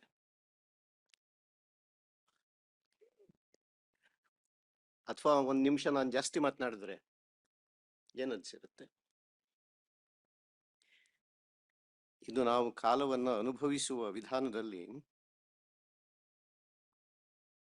ಒಂದು ಕಡೆಗೆ ಅದು ದೇಶಕ್ಕೆ ತಳಕು ಹಾಕೊಂಡಿರುತ್ತೆ. ದೇಶ ಅಂತಂದ್ರೆ space. ಇನ್ನೊಂದು ಕಡೆ ಅದು ಕ್ರಿಯೆಗೆ ತಳಕು ಹಾಕಿಕೊಂಡಿರುತ್ತೆ. ಈ ಕಾಲ, ದೇಶ ಮತ್ತು ಕ್ರಿಯೆಗಳ ಸಂಬಂಧ ಕೆಲವು ಕೋಆರ್ಡಿನೇಟ್ಸ್ ಕೊಟ್ಟು ಅದು ನಮ್ಮನ್ನ ಮಿತಗೊಳಿಸಿದೆ. ಹಾಗೇನೆ ಅಮಿತದ ಕಡೆಗೆ ನಮ್ಮನ್ನ ತಿರುಗಿಸ್ತಾನೂ ಹೋಗ್ತಾ ಇರುತ್ತೆ. ಮತ್ತೆ ಯಾರೇ ಒಬ್ಬರು ಸತ್ಯವನ್ನ ಹೇಳುವುದು ಅಥವಾ ಇನ್ನೇನು ಒಳ್ಳೆಯದನ್ನ ಮಾಡುವುದು, ಶಿವವನ್ನ ಕಾಣುವುದು ಅಂತೆಲ್ಲ ಅಂದಾಗ ಯಾವುದು ಸತ್ಯ? ಅದಕ್ಕೇನು ತ್ರಿಕಾಲಾಬಾಧಿತವಾದದ್ದು ಸತ್ಯ, ಎಲ್ಲ ಕಾಲದ್ದು ನಂಗೆ ಗೊತ್ತಿಲ್ಲ. ಈ ವಿಜ್ಞಾನವನ್ನ ಹೇಳ್ತಾ ಇದ್ದಂಥ ನಾವು ಓದಿದ ಕಾಲದ ವಿಜ್ಞಾನಕ್ಕೂ ಇವತ್ತು ನೋಡೋದಕ್ಕೂ ಕೂಡ ಅನೇಕ ವ್ಯತ್ಯಾಸಗಳಾಗ್ಬಿಟ್ಟಿದ್ದಾವೆ. ಇವತ್ತಿನ ದಿವಸ ಕ್ವಾಂಟಮ್ ಫಿಸಿಕ್ಸ್ ನಲ್ಲಿ ಹೇಳಿರುವಂಥದ್ದು ನಾವು ಸ್ಕೂಲ್ನಲ್ಲಿ ಓದಿದ ಕ್ಲಾಸಿಕಲ್ ಫಿಸಿಕ್ಸ್ಗಿಂತ ಬಹಳ ಭಿನ್ನವಾದಂತಹ ಪ್ರಮೇಯಗಳನ್ನ ನಮ್ಮ ಮುಂದೆ ಇಟ್ಟಿದ್ದೇವೆ. ಹಾಗಂತ ಹೇಳಿ ಈ ಕ್ಲಾಸಿಕಲ್ ಫಿಸಿಕ್ಸ್ ನಲ್ಲಿ ಹೇಳಿದ್ದೆಲ್ಲ ಸುಳ್ಳು ಅಂತೇನಲ್ಲ. ಇವತ್ತು ಯಾವುದೋ ಒಂದು ಮೋಟಾರ್ ಓಡೋದಕ್ಕೆ ಅಲ್ಲಿ ಹೇಳಿದಂತಹ ನಿಯಮಗಳೆಲ್ಲ ಅನ್ವಯವಾಗ್ತಾ ಇದೆ. ಆದ್ರೆ ಅದೇ ಕೊನೆಯಲ್ಲ. ಅದರಿಂದ ನಾನು ಈ ನಿಯಮಗಳನ್ನ ಇಟ್ಟುಕೊಂಡು ಅದಕ್ಕೆ ಜೋತು ಬಿದ್ದು ಇದಿಷ್ಟೇ ಸರಿ ಅಂತ ಹೇಳಿಕೊಳ್ಳೋದೇ ಇದೆಯಲ್ಲ, ಇದು ನಮ್ಗೆ ಅದು ಹಾಕ್ತಾ ಇದ್ದು ಒಂದು ಮಿತಿ. ಆದ್ರೆ ಆ ಮಿತಿಗಳನ್ನ ಇಟ್ಕೊಂಡೇ ನಾವು ಅದನ್ನ ಮೀರಿದ್ದೀವಿ ಕೂಡ. ನಾವು ಅಂತಂದ್ರೆ ಯಾರು ಮೀರಿದ್ದಾರೆ ಜಗತ್ನಲ್ಲಿ? ಇನ್ನೂ ಎಷ್ಟೊಂದು ಜನಕ್ಕೆ ಇದೆಯಲ್ಲ ಏನು ಗೊತ್ತೇ ಅಲ್ವಲ್ಲ. ಕ್ಲಾಸಿಕಲ್ ಫಿಸಿಕ್ಸ್ ಗೊತ್ತಿಲ್ಲ, ಕ್ವಾಂಟಮ್ ಫಿಸಿಕ್ಸ್ ಗೊತ್ತಿಲ್ವಲ್ಲ. ಅವಾಗೇನು ಅಂದ್ರೆ ನಮ್ಮ ಬುದ್ಧಿ ಬೆಳೆಯೋದಷ್ಟೇ ಅಲ್ಲ, ಆ ಬುದ್ಧಿಯನ್ನು ಕಳ್ಕೊಳ್ಳೋದು ಹೇಗೆ ಅಂತ ಅನ್ನೋದು ಇನ್ನೊಂದು ದೊಡ್ಡ ಕೆಲಸ. ಅದಕ್ಕೆ ನಮ್ಮ ಬುದ್ಧಿಯಲ್ಲಿ ಇರುವಂತಹ ಸ್ತರಗಳನ್ನೇ ನಾವು ನೋಡ್ಕೊಳ್ಳಬೇಕಾಗಿರುತ್ತವೆ. ಹಾಗಾಗಿ ಒಂದು ಕಡೆಗೆ ಇದು ಮೆಟಫಿಸಿಕ್ಸ್, ಕಾಲದ ಕಲ್ಪನೆಯನ್ನ ಮೆಟಫಿಸಿಕ್ಸ್ ಆಗಿ ನೋಡುವಂಥದ್ದು ಒಂದು ಕಡೆಗಾದ್ರೆ, ಇನ್ನೊಂದು ಕಡೆಗೆ ಇದನ್ನ ಮಿಸ್ಟಿಕಲ್ ಆಗಿ ನೋಡುವಂಥದ್ದು ಇನ್ನೊಂದು. ಇವೆರಡು ಭಿನ್ನ ಅಂತಲೂ ಹೇಳ್ತಾ ಇಲ್ಲ. ಈ ಭಿನ್ನತೆಗಳು ಮತ್ತು ಇವೆಲ್ಲ ವಿರೋಧಗಳಿದ್ದಾವೆ. All that is not tenable after a particular point. ಕ್ಷಮಿಸಿ, ನಾನು ಸಂಸ್ಕೃತದ ಮೇಷ್ಟ್ರಾಗಿದ್ದವನು ಅಂತ ಹೇಳಿದ್ರು, ಆದ್ರೆ ಸಂಸ್ಕೃತದಲ್ಲಿ ಏನು ಮಾತನಾಡೋಲ್ಲ. ಆದ್ರೆ ಹಿಂದಿನವರು ಒಬ್ರು ಕನ್ನಡದಲ್ಲಿ ಒಬ್ರು ಇಂಗ್ಲೀಷ್ನಲ್ಲಿ ಮಾತನಾಡಿದ್ರೆ ನಾವು ಸಂಸ್ಕೃತದವ್ರು ಯಾವಾಗ್ಲೂ ಕೂಡ ಕನ್ನಡ ಇಂಗ್ಲೀಷು ಸೇರಿಸ್ಬಿಟ್ಟು ಮಾತನಾಡ್ತಾ ಇರ್ತೀವಿ. ಅದ್ರಲ್ಲಿ ಸಂಸ್ಕೃತವೂ ಇದ್ರೆ ಕ್ಷಮಿಸಿ. ಯಾಕೆ ಇದನ್ನು ಹೇಳ್ತಾ ಇದ್ದೀನಿ ಅಂದ್ರೆ, ಇವುಗಳನ್ನೆಲ್ಲ ನಾವು ಪುನಃ ಭಾಷೆಗಳನ್ನ, ದೇಶಗಳನ್ನ, ಇವುಗಳನ್ನೆಲ್ಲ ಕಟ್ಕೊಳ್ಳೋದು ಕೂಡ ಕಾಲದ ಒಳಗಡೆಯಿಂದಲೇ ಆಗ್ತಾ ಇರುತ್ತವೆ. ಇದಕ್ಕೆ ಎರಡು ಪ್ರಮುಖವಾದಂತಹ ಕಾರಣಗಳು, ಗೊತ್ತುಗಳು ಅಂತಂದ್ರೆ, ಒಂದು ಕಡೆಗೆ ಈಗ ಸಿರಾಜ್ ಅಹಮದ್ ಒಂದು ಪ್ರಶ್ನೆಯನ್ನು ಎತ್ತಿದ್ರಲ್ಲ, ಅದರಲ್ಲಿ ನಾನು ದಿ ಸೆಲ್ಫ್ ಎಲ್ಲಿದೆ ಅಂತ ಅನ್ನೋದು, ಅದನ್ನ ಕಳ್ಕೊಂಡ್ಬಿಡ್ತೇನೇನೋ ಅನ್ನುವ ಒಂದು ಹೆದರಿಕೆ. ಇನ್ನೊಂದು ಕಡೆಗೆ ನಾನು ಯಾರಿಗೆ ಹೇಳೋದಕ್ಕೆ ಹೊರಟಿದ್ದೀನೋ ಅವ್ರಿಗೇನು ಬೇಕೋ ಅದನ್ನು ಹೇಳಬೇಕು. ಮುಂಚೆ ಆಶಾದೇವಿ ಅವರು ಹೇಳಿದ್ರಲ್ಲ, ಶಿವಪ್ರಕಾಶರ ಕಾವ್ಯಗಳನ್ನು ಯಾಕೆ ಅವರು ಇರಲ್ಲ ಅಂದ್ರೆ, ಅವ್ರೇನೋ ಶತ್ರುಗಳನ್ನ ಕಟ್ಕೊಂಡಿದ್ದಾರೆ. ಏನನ್ನ ಮಾಡಿ ಶತ್ರುಗಳನ್ನ ಕಟ್ಕೊಂಡಿದ್ದಾರೆ ಅಂದ್ರೆ, ನೀವು ಏನನ್ನ ಒಪ್ಪಿತವಾಗಿ ಇಷ್ಟು ಅಂತ ಹೇಳ್ತಿರೋ ಅದನ್ನ ಪ್ರಶ್ನಿಸೋದಕ್ಕೆ ಶುರು ಮಾಡ್ಕೊಂಡ್ರೆ ಒಪ್ಕೊಳಕ್ಕಾಗದಿರೋ ಶತ್ರುಗಳಾಗ್ತಾರೆ. ನಾನು ಹೇಳ್ತಾ ಇರೋದು ಯಾವುದೋ ಗಾಳಿಯಲ್ಲಿ ಹೋಗ್ತಾ ಇರುವಂತ ವಿಷಯಗಳಲ್ಲ. ಈ ಗಾಳಿಯನ್ನ ನಾನು ಉಸಿರಾಡ್ತಾ ಇದ್ದಾಗ, ಉಸಿರು ನಾನು ಒಳಕ್ಕೆ ತಕೊಂಡಾಗ ಒಳಗಡೆಯ ಪ್ರಯಾಣ ಆಗ್ತಾ ಇರುತ್ತೆ, ಹೊರಕ್ಕೆ ಬಿಟ್ಟಾಗ ಹೊರಗಡೆಯ ಪ್ರಯಾಣ ಆಗ್ತಾ ಇರುತ್ತೆ. ಈ ಇಡೀ ಬ್ರಹ್ಮಾಂಡದಲ್ಲಿರುವ ಅಂತಹ ಗಾಳಿಯೇ ನನ್ನೊಳಗಡೆಗೆ ಬಂದಾಗ ನಾನಾಗುತ್ತೆ, ನಾನು ಮತ್ತೆ ಉಸಿರನ್ನು ಹೊರಗಡೆ ಬಿಟ್ಟಾಗ ಅದು ಇಡೀ ಬ್ರಹ್ಮಾಂಡವಾಗ್ಬಿಡುತ್ತೆ. ಹೌದಾ ಅಲ್ವೋ? ಈ ಮೂಗಿಂದ ಒಳಗಡೆ ಹೋದಾಗ ಮಾತ್ರ ಇದು ನನ್ನ ಉಸಿರು, ಹೊರಗಡೆ ಬಂದಾಗ ಅದು ಗಾಳಿ. ಅದರಿಂದ ಈ ಪ್ರಯಾಣಗಳಲ್ಲಿ ಒಳಗೆ ಹೋಗೋದು ಹೊರಗೆ ಬರೋದು ಇದು ಕೂಡ ನಾವು ಒಂದು ಮಿತಿಯನ್ನ ಇಟ್ಕೊಂಡು ಮಾಡ್ಕೊಂಡಿರುವಂಥದ್ದು. ನಾನು ಶಿವಪ್ರಕಾಶ್ ಹಿಂದೆ ಹಲವಾರು ಗುರುಗಳನ್ನ ಆಶ್ರಯಿಸಿದ್ದಿದೆ. ಅದರಲ್ಲಿ ಒಬ್ರು ಬೌದ್ಧ ಗುರುಗಳು, ಅವ್ರು ನಮಗೆ ಮೊದಲು ಹೇಳಿಕೊಟ್ಟಿದ್ದೇ ಈ ಪಾಠವನ್ನ. ಈ ಆನಾಪಾನ ಸತಿ ಅಂತಂದಾಗ ಉಸಿರನ್ನು ಒಳಕ್ಕೆ ತೆಗೆದುಕೋ, ಹೊರಕ್ಕೆ ಬಿಡೋ, ಅದನ್ನೇ ಗಮನಿಸು ಅಂತ ಹೇಳ್ಕೊಟ್ಟವ್ರು. ಹಾಗೆ ಒಬ್ಬ ತಂತ್ರಶಾಸ್ತ್ರದ ಗುರುಗಳಲ್ಲಿಯೂ ನಾವು ಅಭ್ಯಾಸ ಮಾಡಿದ್ವಿ. ಒಂದು ಹೇಳ್ತೇನೆ, ನಮ್ಮ ಗುರುಗಳೆಲ್ಲ ಕಾಲವಾಗಿದ್ದಾರೆ.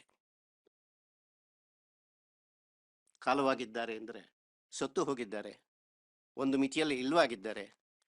ಆದ್ರೆ ನಾವೇ ಗುರುಗಳಾಗ್ತಾ ಇದ್ದೀವಿ ಅಂದ್ರೆ ನಾವು ಸತ್ತು ಹೋಗ್ತಾ ಇದ್ದೀವಿ.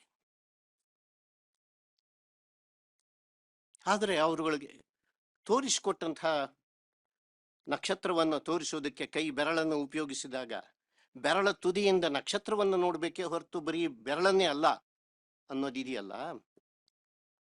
ಈ ಪಾಠವನ್ನು ಕಲಿತ ಮೇಲೆ ನಾನು ಬಟಾ ಬಯಲ್ನಲ್ಲಿ ನಿಂತಾಗ ನನಗೆ ದಿಕ್ಕುಗಳನ್ನು ತೋರಿಸಿಕೊಡಬೇಕಾದಂತಹ ನಕ್ಷತ್ರಗಳು, ಅವುಗಳನ್ನ ಮೋಡಗಳು ಮುಚ್ಚಿದಾಗ, ಏನೂ ಕಾಣಿಸದೇ ಇದ್ದಾಗ, ಆಗ ಅಲ್ಲಿ ಒಂದು ಕಾಲ ಅಂದ್ರೆ ಕಪ್ಪು ಅಂತಲೂ ಹೌದು. ಮತ್ತೆ ಆ ಕಾಲ ಅಂತಂದಾಗ ದೇಶ ಅಂದ್ರೆ space, it is not seen. Space ಅನ್ನೋದಕ್ಕೆ ಸಂಸ್ಕೃತದಲ್ಲಿ ಬಳಸುವ ಪದ ಆಕಾಶ. ಕಾಶ ಅಂದ್ರೆ ಬೆಳಕು. ಆಕಾಶ, ಆ ಸಮಂತಾತ್ ಕಾಶ, ಎಲ್ಲಿಯವರೆಗೆ ಬೆಳಕಿರುತ್ತೋ ಅಲ್ಲಿವರೆಗೆ ನಮಗೆ ನೋಡೋದಕ್ಕಾಗಿರುತ್ತೆ. ಒಂದು there is the sense of space. ಯಾವಾಗ ಆ ಕಾಶವೇ ಇಲ್ಲವೋ, ಕಾಶ ಬೆಳಕೇ ಇಲ್ಲವೋ, ಆವಾಗ ನಮಗೆ ಕೇವಲ ಕಾಲದ ಪರಿಚಯ ಆಗುತ್ತೆ, ಕೇವಲ ಕಾಲದ ಅನುಭವ ಆಗುತ್ತೆ. ಅದು ಸುಮ್ಮನೆ ಕಣ್ಮುಚ್ಕೊಂಡ್ರು ಆಗ್ಬಹುದಲ್ಲ. ಆದ್ರೆ ಕಣ್ಮುಚ್ಕೊಂಡಾಗ ಏನಾಗುತ್ತೆ, ನನ್ನ ನೆನಪುಗಳೇನೆ ಅಂದ್ರೆ ನನ್ನ ಹಳೆಯದು ಏನನ್ನು ನೋಡಿರೋದು, ಮುಂದೆ ಏನನ್ನು ಪ್ರೊಜೆಕ್ಟ್ ಮಾಡ್ಕೊಳ್ಳುವಂತಹದ್ದು, ನನ್ನ ಸ್ವಪ್ನಗಳೇ ನನ್ನನ್ನು ಕಾಡೋದಕ್ಕೆ ಶುರು ಮಾಡುತ್ತವೆ. ಆ ಕಾಲದಲ್ಲಿ ನಾನು ನನ್ನ ಸ್ವಂತ ದೇಶವನ್ನು ಕಟ್ಕೊಳ್ಳೋಕೆ ಶುರು ಮಾಡಿಬಿಡ್ತೇನೆ. ಈ ವಿಷಯಗಳೆಲ್ಲವೂ ಕೂಡ ಶಿವಪ್ರಕಾಶರ ಅನೇಕ ಕವಿತೆಗಳಲ್ಲಿ ಬಂದಿದ್ದಾವೆ. ಅದು ಮಹಾಕಾಲದಲ್ಲಿ ಇರುವುದಕ್ಕೆ ಪೂರ್ವಭಾವಿಯಾಗಿ ಅವರ ಹಿಂದಿನ ಹಲವು ಕವಿತೆಗಳಲ್ಲೂ ಬಂದಿದ್ದಾವೆ. ನಾನು ಕೊಟ್ಟಿರೋ ಟೈಮ್ನಲ್ಲಿ ಅರ್ಧ ಆಗೋಯ್ತು. ಸೊ ಈ ಅರ್ಧ ಕಾಲದಲ್ಲಿ ನಾನು ಈಗಾಗಲೇ ಇವರು ಹೇಳಿರುವಂತಹ ಪದ್ಯಗಳನ್ನೇ ನೀವು ದಯವಿಟ್ಟು ಇನ್ನೊಂದು ಸತಿ ಗಮನಿಸಿ ಅಂತ ಕೇಳ್ಕೊಳ್ತಾ ಇದ್ದೇನೆ. ಯಾಕೆ ಅಂತಂದ್ರೆ ಇದನ್ನು ನೋಡುವುದು ನಮ್ಮ ದೃಷ್ಟಿಯಿಂದಲೇನೆ ಇವುಗಳಲ್ಲಿ ಬದಲಾವಣೆ ಆಗ್ಬಿಡಬಹುದು, ಆಗುತ್ತವೆ. ಅದರಿಂದಲೇನೆ ಅಲ್ಲೊಂದು ಕಣ್ಣು ತೆರೆ ಅಂತ ಒಂದು ಪದ್ಯ, 47ನೇ ಪದ್ಯ. ನೀನೆಷ್ಟು ಬಚ್ಚಿಡುತ್ತೀಯೋ ಅಷ್ಟೇ ಬಿಚ್ಚಿಕೊಳ್ಳುತ್ತವೆ ನಿನ್ನ ಕಣ್ಣುಗಳು.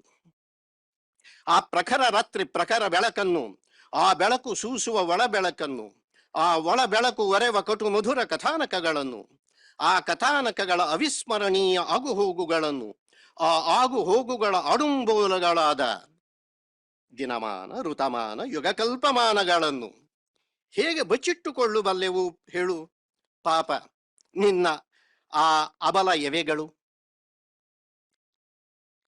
ಆ ಕಣ್ಣೆವೆಗಳನ್ನು ಅಂದೊಮ್ಮೆ ರುದ್ರಾಂಡದ ಅದೃಷ್ಟ ಗಳಿಗೆಯಲ್ಲೂ ತೆರೆದು ತೋರಿದೆಯಲ್ಲ. ಅಂದಿಂದ ನಿನ್ನ ಆ ಕಣ್ಣುಗಳ ಬಿಂಬ ಅಚ್ಚಳೆಯದಿದೆ ನನ್ನ ಕಣ್ಣುಗಳಲ್ಲಿ. ಅಚ್ಚರಿಯ ಮೆಚ್ಚುಗೆಯ ಮಾತು ಹೊರಡಿಸುತ್ತಿದೆ ನನ್ನ ಮೂಕ ಶಬ್ದಗಳಲ್ಲಿ. ಆ ಮಾತುಗಳ ಬೆಳಕು ಕಾಣತೊಡಗಿದೆ ಕುರುಡರಿಗೂ, ಆ ಮಾತುಗಳ ಒಳಮಾತು ಕೇಳ ಕೊಡದಿದೆ ಕಿವುಡರಿಗೂ, ಆ ಒಳಮಾತುಗಳ ಭಾವ ಕರಗಿಸುತ್ತಿದೆ ಕಲ್ಲು ಹೃದಯಗಳನ್ನು. ಇವೆಲ್ಲವೂ ಸಾಧ್ಯ ನಾನು ಮಾಡಿದ ನಿನ್ನ ಕಣ್ಣುಗಳ ಆ ಒಂದು ಗಳಿಗೆಯ ನಕಲುಗಳಿಗೆ, ಆ ನಕಲುಗಳ ಮರು ನಕಲುಗಳಿಗೆ ಹಪಹಪಿಸತೊಡಗಿವೆ ಬೆಳಕಿನ ಲೋಕಗಳು. ನನ್ನಂತೆ ಮತ್ತೊಂದು ಗಳಿಗೆ ಕಾಣಲು ಈ ಅದ್ಭುತ ನಕಲುಗಳ ಅಸಲು ರುಹುಗಳನ್ನು ಕಣ್ಣು ತೆರೆ, ತೆರೆ ಅಂದ್ರೆ ಸ್ಕ್ರೀನ್ ಅಂತಲೂ ಕೂಡ, ಕಣ್ಣು ತೆರೆ ಇಳಿಸು, ತೆರೆ ಕಣ್ಣುಗಳನ್ನು, ತೆರೆ ಅಂದ್ರೆ ತೆಗಿ ಅಂತಲೂ ಕೂಡ. ಇದು ಒಂದು ತೆರೆಯೂ ಆಗಿದೆ, ಅದನ್ನು ತೆಗಿಬೇಕಾಗಿದೆ. ಎವೆಯನ್ನ ಮುಚ್ಚಬೇಕು, ಕಣ್ಣನ್ನು ಮುಚ್ಚಬೇಕು, ನಿಜವನ್ನ ಕಾಣಬೇಕು. ಒಳಗಿನ ಪ್ರಯಾಣವನ್ನು ಮಾಡಬೇಕು, ಆದ್ರೆ ಅದನ್ನ ಅಲ್ಲೇ ಹಾಗೆ ಇಟ್ಕೊಳ್ಳೋದಕ್ಕಾಗಿರಲ್ಲ, ಹೊರಗಡೆಗೂ ಬರಬೇಕು. ಇದು ಪ್ರಾಣದ ವಿಧಾನ. ಕನಸು ಮತ್ತು ಎಚ್ಚರಗಳನ್ನ, ನಿದ್ದೆ ಮತ್ತು ಎಚ್ಚರಗಳನ್ನ, ಆ ಎಚ್ಚರವು ಎರಡೂ ಕಡೆಗಳಿಗೆ ಹೋಗ್ತಾ ಇರುವಾಗಿನ ನಿಜವಾದ ಪ್ರಜ್ಞೆ, ಕಾನ್ಶಿಯಸ್ನೆಸ್ ಅಂತ ಏನ್ ಹೇಳ್ತಾ ಇದ್ದೀವಿ, ಈ ಕಾನ್ಶಿಯಸ್ನೆಸ್ ಅನ್ನುವುದು ನನ್ನೊಳಗಿನ ನನ್ನೊಬ್ಬನದ್ದೇ ಆಗಿರೋದಿಲ್ಲ. ಅದನ್ನು ನಾನು ಬೇರೆಯವರನ್ನ ಕಾಣುವುದು ಕೂಡ ಕಣ್ಣುಗಳಲ್ಲಿ. ಈ ಕಣ್ಣುಗಳ ಬಗ್ಗೆನೂ ಪದೇ ಪದೇ ಆ ಮಾತುಗಳು ಅನೇಕ ಪದ್ಯಗಳಲ್ಲಿ ಬಂದಿದ್ದಾವೆ. ಆ ಕಣ್ಣುಗಳನ್ನ ಮೀರಿ ಇನ್ನೊಂದಿರೋದು ನಮ್ಮ ಕಿವಿಗಳಿಗೆ. ಹಾಗೆ ನೋಡುವುದಕ್ಕೆ ಆಕಾಶಕ್ಕೆ ಕಣ್ಣು ಮುಖ್ಯವೋ, ಕಾಲಕ್ಕೆ ಶಬ್ದ ಹಾಗೆ ಮುಖ್ಯ. ಯಾಕೆ ಅಂದ್ರೆ ಶಬ್ದದಲ್ಲಿ ಕ್ರಿಯೆ ಇರುತ್ತೆ. ಹೀಗೆ ಇರುವಂತಹ ಕ್ರಿಯೆಯನ್ನು ನಾವು ಒಂದು ರೂಪಕವಾಗಿ, ಆದರೆ ಆ ರೂಪಕಗಳೇ ಮಂತ್ರಗಳಾಗಿ, ಆ ಮಂತ್ರಗಳೇ ಕೆಲವು ಯಂತ್ರಗಳಾಗಿ ಕಾಣಿಸಿಕೊಳ್ಳುವಂತಹ ವಿಧಾನವೊಂದನ್ನ ಅವರ ಆಧ್ಯಾತ್ಮಿಕ ಸಾಧನೆಯ ಅಂಗವಾಗಿಯೂ ಕಾವ್ಯ ಸಾಧನೆಯ ಅಂಗವಾಗಿಯೂ ಶಿವಪ್ರಕಾಶರು ಪಡ್ಕೊಂಡಿದ್ದಾರೆ. ಯಾರವು ಆ ಹೆಜ್ಜೆ ಸದ್ದು? 19ನೇ ಪದ್ಯ. ಯಾರವು ಆ ಹೆಜ್ಜೆ ಸದ್ದು? ಯಾರ ಗೆಜ್ಜೆಗಳ ಕ್ರಿಂಗ್ ಕ್ರಿಂಗ್ ಕ್ರಿಂಗುಡುವಿಕೆ ಅದು? ಇವೆಲ್ಲ ಬೀಜಾಕ್ಷರಗಳು.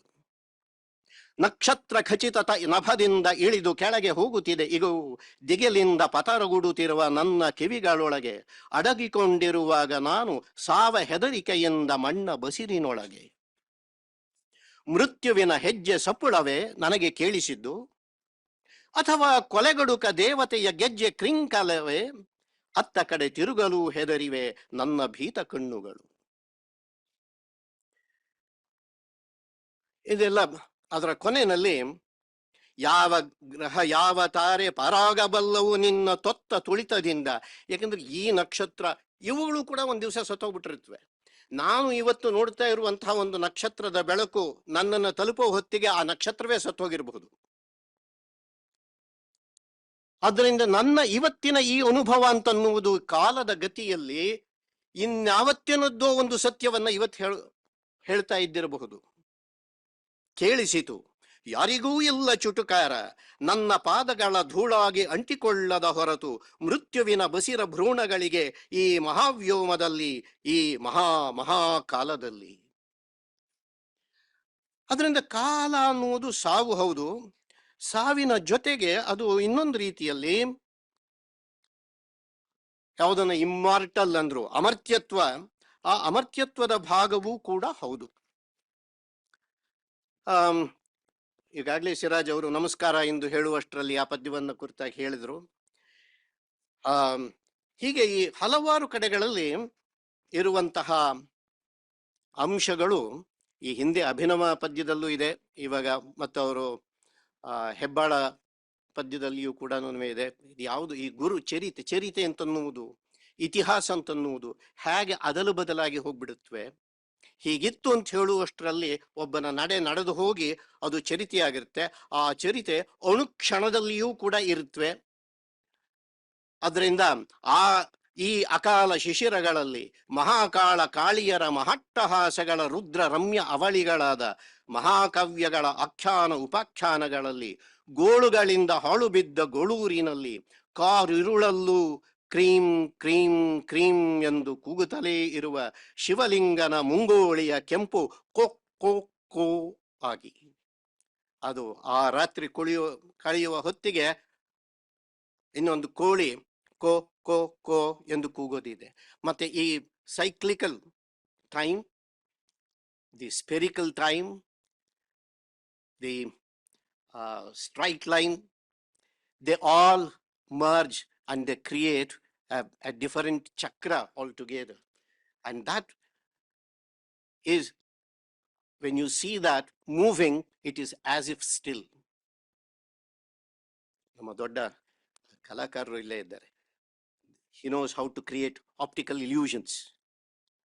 ಎಲ್ಲಿ ತಿರುಗ್ತಾ ಇರುತ್ತೋ ಅದು ಸ್ಥಗಿತವಾದಂತೆ ಕಾಣಿಸುತ್ತೆ. ಯಾವುದು ಸ್ಥಗಿತವಾಗಿದೆಯೋ ಅದನ್ನು ನನ್ನ ಕಣ್ಣಲ್ಲಿ ಸುತ್ತಲೂ ಕಾನ್ಸೆಂಟ್ರಿಕ್ ಸರ್ಕಲ್ಸ್ ಇದ್ರೆ ಅದು ಸುತ್ತಾ ಇದ್ದ ಹಾಗೆ ಕಾಣಿಸ್ಕೊಳ್ಳುತ್ತೆ. ಅದರಿಂದ ಕಂಡದ್ದು ಸತ್ಯವೋ, ಇರುವುದು ಸತ್ಯವೋ, ಇರುವುದು ಕಾಣುವುದೋ, ಇದನ್ನು ಕಾಣುವುದಕ್ಕೆ ಕಂಡಿದ್ದನ್ನು ನನಗೆ ಹೇಳೋದಕ್ಕಾಗಿರುತ್ತೆಯೋ. ಹೊತ್ತಾಯ್ತು, ಇಲ್ಲದೆ ಹೋದ್ರೂ ಕೂಡ ಒಂದು ಪದ್ಯವನ್ನ ಅವರದನ್ನು ಹೇಳಿಬಿಡ್ಬೇಕಾದ್ದಿದೆ. ಏನಂದ್ರೆ ತಾನು ಇಲ್ಲಿಯವರೆಗೂ ಏನೇನು ಆಗಿದೆಯೋ ಹೀಗೂ ಒಂದು ಗಜಲ್ ಅಂತ, ಅದರಲ್ಲಿ ಯಾರಿಗೂ ಅಡಿಯಾಳಾಗದ ಹಾಗೆ ಕಟ್ಟಿದಂಥ ದೀನರಲ್ಲಿ ಕಡು ದೀನರಾಳಿಕೆಯ ಕನಸಿನ ನಾಡುಗಳು ಇತ್ಯಾದಿ ಹೇಳಬೇಕಿತ್ತು. ಅಯ್ಯೋ, ಹೇಳಲಾಗಲಿಲ್ಲ. ಗಂಟು ಕಟ್ಟಿಕೊಂಡು ಹೊರಟಾಗ ಹೋಗಿ ಬಿಡುವವು ಎಂದಾದರೊಮ್ಮೆ ನಾ ಹೋದ ಮೇಲೆ ಆ ದಿನ ಬರುವುದೇನು, ಹೇಳುವರೆ ಯಾರಾರ ಶಿವಪ್ರಕಾಶ ಹೇಳದೆ ಹೋದುದನು. ಇದು ಒಂದು ಪ್ರಶ್ನೆನೂ ಹೌದು, ಒಂದು ಸ್ಟೇಟ್ಮೆಂಟ್ ಕೂಡ ಹೌದು. ಇದು ನಮ್ಗೆಲ್ರಿಗೂ ಆಗುವಂಥದ್ದೇನೆ. ಇದು ಹೇಳಬೇಕು ಅಂತಿದೆ, ಇದು ಹೇಳದೆ ಇದ್ದಿದ್ದನ್ನು ಇನ್ಯಾರಾದ್ರೂ ಹೇಳ್ತಾರಿಯೋ? ಹೇಳಲಿ. ಆದ್ರೆ ಅವಾಗ ನಮಗೆ ಕೇಳಿಸ್ಕೊಳಕ್ಕಾಗಿರುತ್ತೆಯೋ ಗೊತ್ತಿಲ್ಲ. ನಮಸ್ಕಾರ. ಶಿವಪ್ರಕಾಶರ ಕವಿತೆಗಳನ್ನ ನಾನು ಕಳೆದ 1.5 ದಶಕಗಳಿಂದ ಓದ್ತಾ ಇದ್ದೀನಿ. ಶಿವಪ್ರಕಾಶರ ಕವಿತೆಗಳು ನನ್ನನ್ನ ಅತಿ ಹೆಚ್ಚು ಪ್ರಭಾವಿತಗೊಳಿಸಿದಲ್ಲಿ, ನನ್ನ ಕಾವ್ಯವನ್ನು ಹೆಚ್ಚು ಪ್ರಭಾವಿತಗೊಳಿಸಿದಲ್ಲಿ ಒಂದು ಕುವೆಂಪು, ನಂತರ ಶಿವಪ್ರಕಾಶರು. ಶಿವಪ್ರಕಾಶ ಕವಿತೆಗಳು ನನಗೆ ಯಾಕೆ ಇಷ್ಟ ಅಂದ್ರೆ ಅವರ ಅನುಭವ ಮತ್ತು ಭಕ್ತಿ ನನ್ನನ್ನ ಹೆಚ್ಚು ಯಾವಾಗ್ಲೂ ಪ್ರಭಾವಿತನಾಗಿ ಮಾಡಿತ್ತು. ಮತ್ತೆ ಕುವೆಂಪು ಅವರ ಆಧ್ಯಾತ್ಮ ಮತ್ತು ವೈಚಾರಿಕತೆ ನನ್ನನ್ನು ಹೆಚ್ಚು ಪ್ರಭಾವ ಮಾಡಿದ್ರೆ, ಶಿವಪ್ರಕಾಶರ ಅನುಭವ ಮತ್ತೆ ಭಕ್ತಿ ನನ್ನನ್ನ, ಮತ್ತೆ ಅದರಲ್ಲಿ ಬಳಸುವಂತ ಭಾಷೆ ನನ್ನನ್ನ ಹೆಚ್ಚು ಪ್ರಭಾವಗೊಳಿಸಿದ್ರಿಂದ ನಾನು ಶಿವಪ್ರಕಾಶನ ಓದಲು ಶುರು ಮಾಡಿದೆ. ನಾವು ಮಹಾಕಾಲ ಕಾವ್ಯವನ್ನು ಓದಬೇಕಾದ್ರೆ ಬಹುಶಃ ನಾವು ಮೊದಲು ಶಿವಪ್ರಕಾಶರ ಹಳೆಯ ಕವಿತೆಯ ಅಥವಾ ಹಳೆಯ ಕಾವ್ಯದ ಎಲ್ಲ ಗುಂಗುಗಳಿಂದ ಕಳ್ಕೊಂಡು ಮಹಾಕಾಲಕ್ಕೆ ನಾವು ಪ್ರವೇಶಿಕೆಯನ್ನು ಪಡ್ಕೊಳ್ಬೇಕಾಗತ್ತೆ. ಕಾರಣ ಇಷ್ಟೇ, ಶಿವಪ್ರಕಾಶರ ಎಲ್ಲ ಕವಿತೆಗಳು ತುಂಬಾ ಗಂಭೀರವಾದ ಅನುಭವದ ಮತ್ತೆ ಬೇರೆ ತರಹದ ಒಂದು ಭಾಷೆಯನ್ನ ಅವರ ಮಿಲರೇಪದಿಂದ ಹಿಡಿದು ಮೀಸಲು ಕವಿತೆಗಳವರೆಗೆ, ಅವ್ರ ಶಿವಪ್ರಕಾಶರ ಕಾವ್ಯದ ಒಂದು 3 ಮಾರ್ಗಗಳನ್ನ ನಾನು ವೈಯಕ್ತಿಕವಾಗಿ ಗುರುತಿಸಿಕೊಂಡಿರೋದು, ಮಿಲರೇಪದಿಂದ ಮೀಸಲು ಕವಿತೆಗಳವರೆಗೆ ಒಂದು ತರದ ಪ್ರಯಾಣವಾಗಿದ್ರೆ, ಮೀಸಲು ಕವಿತೆಗಳು ಸಂಕಲನ ಮಾತ್ರವೇ ಮತ್ತೊಂದು ತರನಾದಂತ ಒಂದು ಪ್ರಯಾಣವನ್ನ ಕಾಣಿಸ್ಕೊಡುತ್ತೆ. ತದನಂತರದಲ್ಲಿ ಬಂದಂತ ಯಾವ ಶಹರು ಯಾವ ಬೆಳಕು, ಈ ಎಲ್ಲದರ ಒಂದು ಸಮ್ಮಿಶ್ರಣವಾದಂತ ಒಂದು ರೂಪ. ಆದ್ರೆ ಮಹಾಕಾಲ ಇದ್ಯಾವುದು ಅಲ್ಲದ, ಇದ್ಯಾವುದಕ್ಕೂ ಸಂಬಂಧಿಸದ ಮತ್ತೆ ಬೇರೆ ತರನಾದಂತ ಒಂದು ದಾರಿಯನ್ನ ಹಿಡಿಯೋಕೆ ಶುರುವಾಗಿದೆ ಅಂತ ನಾನು ಓದಿದಾಗ ನನಗೆ ಅನಿಸ್ತದೆ. ಯಾಕೆಂದ್ರೆ ಶಿವಪ್ರಕಾಶರ ಎಲ್ಲ ಕಾವ್ಯದಲ್ಲಿ ನಾವು ಇದುವರೆಗೂ ಶಿವಪ್ರಕಾಶರ ಕಾವ್ಯದ ಬೇರೆ ಬೇರೆ ತರನಾದ ರುಚಿಯನ್ನ, ಅವರ ಕಾವ್ಯದ ಬೇರೆ ಬೇರೆದಂತ ರುಚಿಯನ್ನ ನಾವು ಅನುಭವಿಸಿ ಮಹಾಕಾಲನ ಓದ್ಬೇಕಾದ್ರೆ ಅದು ಯಾಕೋ ಸ್ವಲ್ಪ ಸಪ್ಪೆ ಅಂತ ಅನ್ಸೋಕೆ ನಮ್ಗೆ ಶುರು ಆಗ್ಬಿಡುತ್ತೆ. ಶಿವಪ್ರಕಾಶರ ಕಾವ್ಯದಲ್ಲಿ ನಾವು ನದಿಯ ನಾಡಿನಲ್ಲಿ, ಅಥವಾ ಆಗ್ಲೇ ಶ್ರೀನಿವಾಸ ಮೂರ್ತಿಗಳು ಮೆನ್ಷನ್ ಮಾಡಿದಂತ ಅಭಿನವ ಆಗ್ಬೋದು, ಅಥವಾ ಅನುಕ್ಷಣ ಚರಿತೆಯ ಎಲ್ಲ ಕವಿತೆಗಳಾಗ್ಬೋದು, ಮಳೆ ಬಿದ್ದ ನೆಲದಲ್ಲಿ ಆಗ್ಬೋದು, ಮತ್ತೆ ಆಗ್ಬಹುದು, ಇವೆಲ್ಲವೂ ನಮಗೆ ಕೊಡುವಂತ ಒಂದು ರೋಚಕತೆ, ಒಂದು ರೋಮಾಂಚನ, ಕವಿತೆಗಳನ್ನು ಓದುವಾಗ ಆಗುವಂತ ರೋಮಾಂಚನ ಮಹಾಕಾಲದಲ್ಲಿ ಇಲ್ಲ. ಯಾಕಿಲ್ಲ ಅಂದ್ರೆ ಮಹಾಕಾಲದ ಇಡೀ ಪ್ರಯಾಣವೇ ಬೇರೆ ತರನಾಗಿದೆ. ಶಿವಪ್ರಕಾಶರ ಎಲ್ಲ ಕವಿತೆಗಳಲ್ಲೂ ಒಂದು ಹುಡುಕಾಟ, ಮತ್ತೆ ಹಲವು ಪಂಥಗಳ, ಹಲವು ಯೋಗಿಗಳ, ಹಲವು ಗುರುಗಳ ಒಂದು ಸಂಸರ್ಗ ಕಂಡ್ರೆ, ಮಹಾಕಾಲದಲ್ಲಿ ಆ ಎಲ್ಲ ಗುರುಗಳನ್ನ ಬಿಟ್ಟ, ಆ ಎಲ್ಲ ಸಂಸರ್ಗದಿಂದ ಹೊರಟಾದ ಯಾವುದೋ ಒಂದು ನಿಶೂನ್ಯದ ಪ್ರಯಾಣ ನಮ್ಗೆ ಕಾಣಿಸ್ತಾ ಹೋಗುತ್ತೆ. ಆ ನಿಶೂನ್ಯದ ಪ್ರಯಾಣ ಯಾಕೆ ಅಂತಂದ್ರೆ, ನಾನು ಅದನ್ನ ಬಹುಶಃ ಅವರ ಈ ಕಾಲದ, ಅವರ ಜೀವಿತಾವಧಿಯ ಒಂದು ಕಡೆಯ ಕಾಲಘಟ್ಟದಲ್ಲೋ, ಅಥವಾ ಕೋವಿಡ್ನ ಒಟ್ಟು ಪರಿಸ್ಥಿತಿ ಅವರನ್ನ ಎಲ್ಲಾದ್ರಿಂದ ಏಕಾಂಗಿಯಾಗಿಸಿ, ಯಾವುದರ ಜೊತೆಗೂ ಇರದೆ ಅವರು ಒಬ್ಬಂಟಿಯಾಗಿ ತನ್ನ ಮನೆಯಲ್ಲೇ ಇದ್ದು ಜಗತ್ತಿನ ಅಥವಾ ಅವರ ಶಿಷ್ಯಂದಿರ ಅಥವಾ ಗೆಳೆಯರ ಎಲ್ಲ ಸಂಸರ್ಗದಿಂದ ದೂರ ಆಗಿ ಅವರು ಬರೆಯಕ್ಕೆ ಶುರು ಆದಾಗ ಅವರಿಗೆ ಬೇರೆ ತರನಾದಂತ ಒಂದು ಪ್ರಯಾಣ ಬೇಕು ಅನ್ನಿಸ್ತಾ, ಅದು ನನಗೆ ಗೊತ್ತಿಲ್ಲ. ಇನ್ನೊಂದು ನಾನು ಗಮನಿಸಿದ್ದೇನೆ ಅಂದ್ರೆ, ಶಿವಪ್ರಕಾಶರು ತಮ್ಮ ಎಲ್ಲ ಕಾವ್ಯ ಮಾರ್ಗವನ್ನ, ತಮ್ಮೆಲ್ಲ ಪ್ರಯೋಗಶೀಲತೆಯನ್ನ ಮಾಡ್ತಾ ಈಗ್ಲೂ ಮತ್ತೆ ಹೊಸದಾಗಿ ಈ ಕಾಲಕ್ಕೆ ತಕ್ಕನಾಗಿ ಮತ್ತೆ ಅಪ್ಡೇಟ್ ಆಗಕ್ಕೆ ಅವ್ರು ಆದಷ್ಟು ಟ್ರೈ ಮಾಡ್ತಾ ಇದಾರೆ ಅಂತ ನನಗೆ ಯಾವ ಶಹರು ಯಾವ ಬೆಳಕು ಮತ್ತೆ ಮಹಾಕಾಲವನ್ನು ಓದಿದಾಗ ನಂಗೆ ಅನ್ಸುತ್ತೆ. ಯಾಕೋ ನನಗೆ ಅವರ ರೂಢಿಗತವಾದ ಒಂದು ದಾರಿಯನ್ನ ಬಿಟ್ಟು ಬೇರೆ ಒಂದು ದಾರಿಯನ್ನ ಇಡೋಕೆ ಅವರು ಟ್ರೈ ಮಾಡ್ತಾ ಇದ್ದಾರೆ. ಆದ್ರೆ ಆ ದಾರಿಯ ಬಗ್ಗೆ ಅವ್ರಿಗೆ ಸ್ಪಷ್ಟವಾದ ಕಲ್ಪನೆ ಇದೆಯಾ ಅಥವಾ ಸ್ಪಷ್ಟವಾದ ರೂಹು ಇದೆಯಾ ಅಂತ ನನಗೆ ಗೊತ್ತಿಲ್ಲ. ಯಾಕಂದ್ರೆ ಈ ಕವಿತೆಗಳಲ್ಲೂ ಅವರ ಹಳೆಯ ಛಾಯೆಗಳು ಹಾಗೇ ಇದ್ದಾವೆ, ಅದನ್ನೇನು ಅವರು ಬಿಟ್ಕೊಡಕ್ಕಾಗಿಲ್ಲ. ಆದ್ರೆ ಆ ಹೊಸತರ ತುಡಿತ ಅಥವಾ ಈ ಹೊಸ ಕಾಲದ ಕವಿಗಳಾಗ್ಬೋದು, ಹೊಸ ಕಾಲದ ಕಾವ್ಯದ ಬೇರೆ ಬೇರೆ ತರದ ಪ್ರೆಸೆಂಟೇಷನ್ಗಳಾಗ್ಬೋದು, ಅವು ಅವ್ರನ್ನ ಕಾಡ್ತಿರ್ಬೋದು ಅಂತ ನನಗನ್ಸುತ್ತೆ. ಸೊ ಈ ಅವರ ಆ ಹಳೆಯ ಕಾವ್ಯಗಳಿಂದ ಬಿಡಿಸ್ಕೊಳಕ್ ಅವರು ಟ್ರೈ ಮಾಡ್ತಿರೋದಕ್ಕೆ ಈ ಹೊಸ ಸಂಕಲನದಲ್ಲಿ ಹಲವಾರು ಆ ತರದ ಕವಿತೆಗಳನ್ನ ನಾನು ಗುರುತಿಸಿದ್ದೀನಿ. ಮತ್ತೆ ಈ ಯಾವ ಕವಿತೆಗಳಲ್ಲೂ ಕೂಡ ಆ ಹಳೆಯ ಕಾವ್ಯದಲ್ಲಿದ್ದಂತಹ ಯಾವುದು ಪರಂಪರೆಯ ಅಥವಾ ಗುರು ಅಥವಾ ಯಾವುದೋ ಒಂದು ಪಂಥದ ಸಿದ್ಧಾಂತಗಳ ಅಥವಾ ಯಾವುದೇ ಹೊರೆಗಳು ಎಲ್ಲವೂ ಕೂಡ ಕಾಣಿಸ್ಕೊಳ್ಳದೆ, ಮತ್ತೆ ತುಂಬಾ ಯಾವ್ದು ದೀರ್ಘವಾದ ಕವಿತೆಗಳಿಲ್ಲ. ಶಿವಪ್ರಕಾಶರ ಎಲ್ಲ ಕಾವ್ಯದಲ್ಲಿ ನಂಗೆ ಬಹಳ ಇಷ್ಟವಾದವು ಅಂದ್ರೆ ಅವರ ಕವಿತೆಗಳಲ್ಲಿರುವ ಒಂದು ದೀರ್ಘವಾದಂತ ನಿರೂಪಣೆ ಮತ್ತೆ ಅದಕ್ಕಿರುವಂತ ಒಂದು ನಾಟಕೀಯತೆ. ನೀವು ಮತ್ತೆ ನೀವು ಹುಟ್ಟುವುದು ಅಥವಾ ನದಿಗಳ ನಾಡಿನಲ್ಲಿ ಕವಿತೆಯನ್ನು ಓದ್ಬೇಕಾದ್ರೆ ಆ ಕವಿತೆಯನ್ನ ಪದೇ ಪದೇ ಹೆಚ್ಚು ಎತ್ತರದ ದನಿಯಲ್ಲಿ ಓದ್ಕೋಬೇಕು ಅಂತ ನನಗೆ ಅನಿಸ್ತಾ ಇರುತ್ತೆ. ಆದ್ರೆ ಮಹಾಕಾಲದ ಕವಿತೆಗಳು ಹೇಗಿದಾವೆ ಅಂದ್ರೆ ನಾನು ಒಬ್ಬಂಟಿ ಆಗಿದ್ದಾಗ ನನ್ನ ಮನಸ್ಸಿನಲ್ಲಿ ಓದ್ಕೋಬೇಕು ಅಂತ ಅನ್ಸಕ್ ಶುರು ಆಗ್ತವೆ. ಯಾಕೆ ಆ ಕಾವ್ಯದ ರೂಹು ಈ ರೀತಿ ತನ್ನ ರೂಢಿಗತವಾದ ಇದನ್ನ ಬಿಟ್ಟು ಅದು ಈಚಿನ ಅಂದ್ರೆ ಈಗ ಒಂದು 5-6 ವರ್ಷಗಳಲ್ಲಿ ಅಥವಾ ಕೋವಿಡ್ ನ ನಂತರದಲ್ಲಿ ಯಾಕೆ ಈ ರೀತಿ ಬರೆಯಕ್ಕೆ ಶುರು ಆದ್ರು ಅನ್ನೋದನ್ನ ನಾವು ಕವಿ ಹತ್ರನೇ ಕೇಳ್ಬೇಕು ಏನು.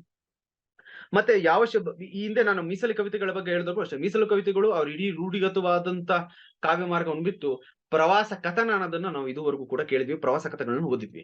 ಆದ್ರೆ ಶಿವಪ್ರಕಾಶರು ಈ ಪ್ರವಾಸ ಕಾವ್ಯ ಅವರು ಮಾಚು ಪಿಚು ಮತ್ತೆ ಇದಕ್ಕೆ ಹೋದಂತ ಮಯನ್ ನಾಗರಿಕತೆಗಳನ್ನ ನೋಡಿದಾಗ ಅವರ ಬರೆದಂತ ಕವಿತೆಗಳು ಹೆಚ್ಚು ಚರ್ಚೆಗೆ ಒಳಪಟ್ಟವೋ ಇಲ್ಲವೋ ನನಗೆ ಗೊತ್ತಿಲ್ಲ. ಬಟ್ ನಮ್ಮ ಇಡೀ ನಮ್ಮ ಕನ್ನಡ ಕಾವ್ಯದಲ್ಲಿ ಅವು ಹೆಚ್ಚು ಚರ್ಚೆಗಳು ಒಳಪಡಬಾದ ಮತ್ತು ನಾವು ಅವುಗಳನ್ನ ಪದೇ ಪದೇ ಆ ತರದ ಒಂದು ಕಾವ್ಯವನ್ನ ರಚಿಸಬೇಕಾದ ಅಗತ್ಯ ಇದೆ ಅಂತ ನನಗೆ ಯಾವಾಗ್ಲೂ ಅದು ಫೀಲ್ ಆಗ್ತಿರುತ್ತೆ. ಯಾಕಂದ್ರೆ ಪ್ರವಾಸದ ಬಗ್ಗೆ ನಾವು ಹೋದಾಗ ಪ್ರವಾಸದ ಒಂದು ಕವಿತೆಯನ್ನ ಅಥವಾ ನಾವು ಉದಾಹರಣೆಗೆ GS ಶಿವರುದ್ರಪ್ಪನವರು ಮುಂಬೈ ಜಾತಕ ಅನ್ನೋ ಒಂದು ಕವಿತೆಯನ್ನ ಬರೆದಿದ್ರು. ಈ ರೀತಿ ಬಹಳಷ್ಟು ಕವಿಗಳು 1 ಅಥವಾ 2 ಕವಿತೆಗಳನ್ನ ಬರೆದಿದ್ರು.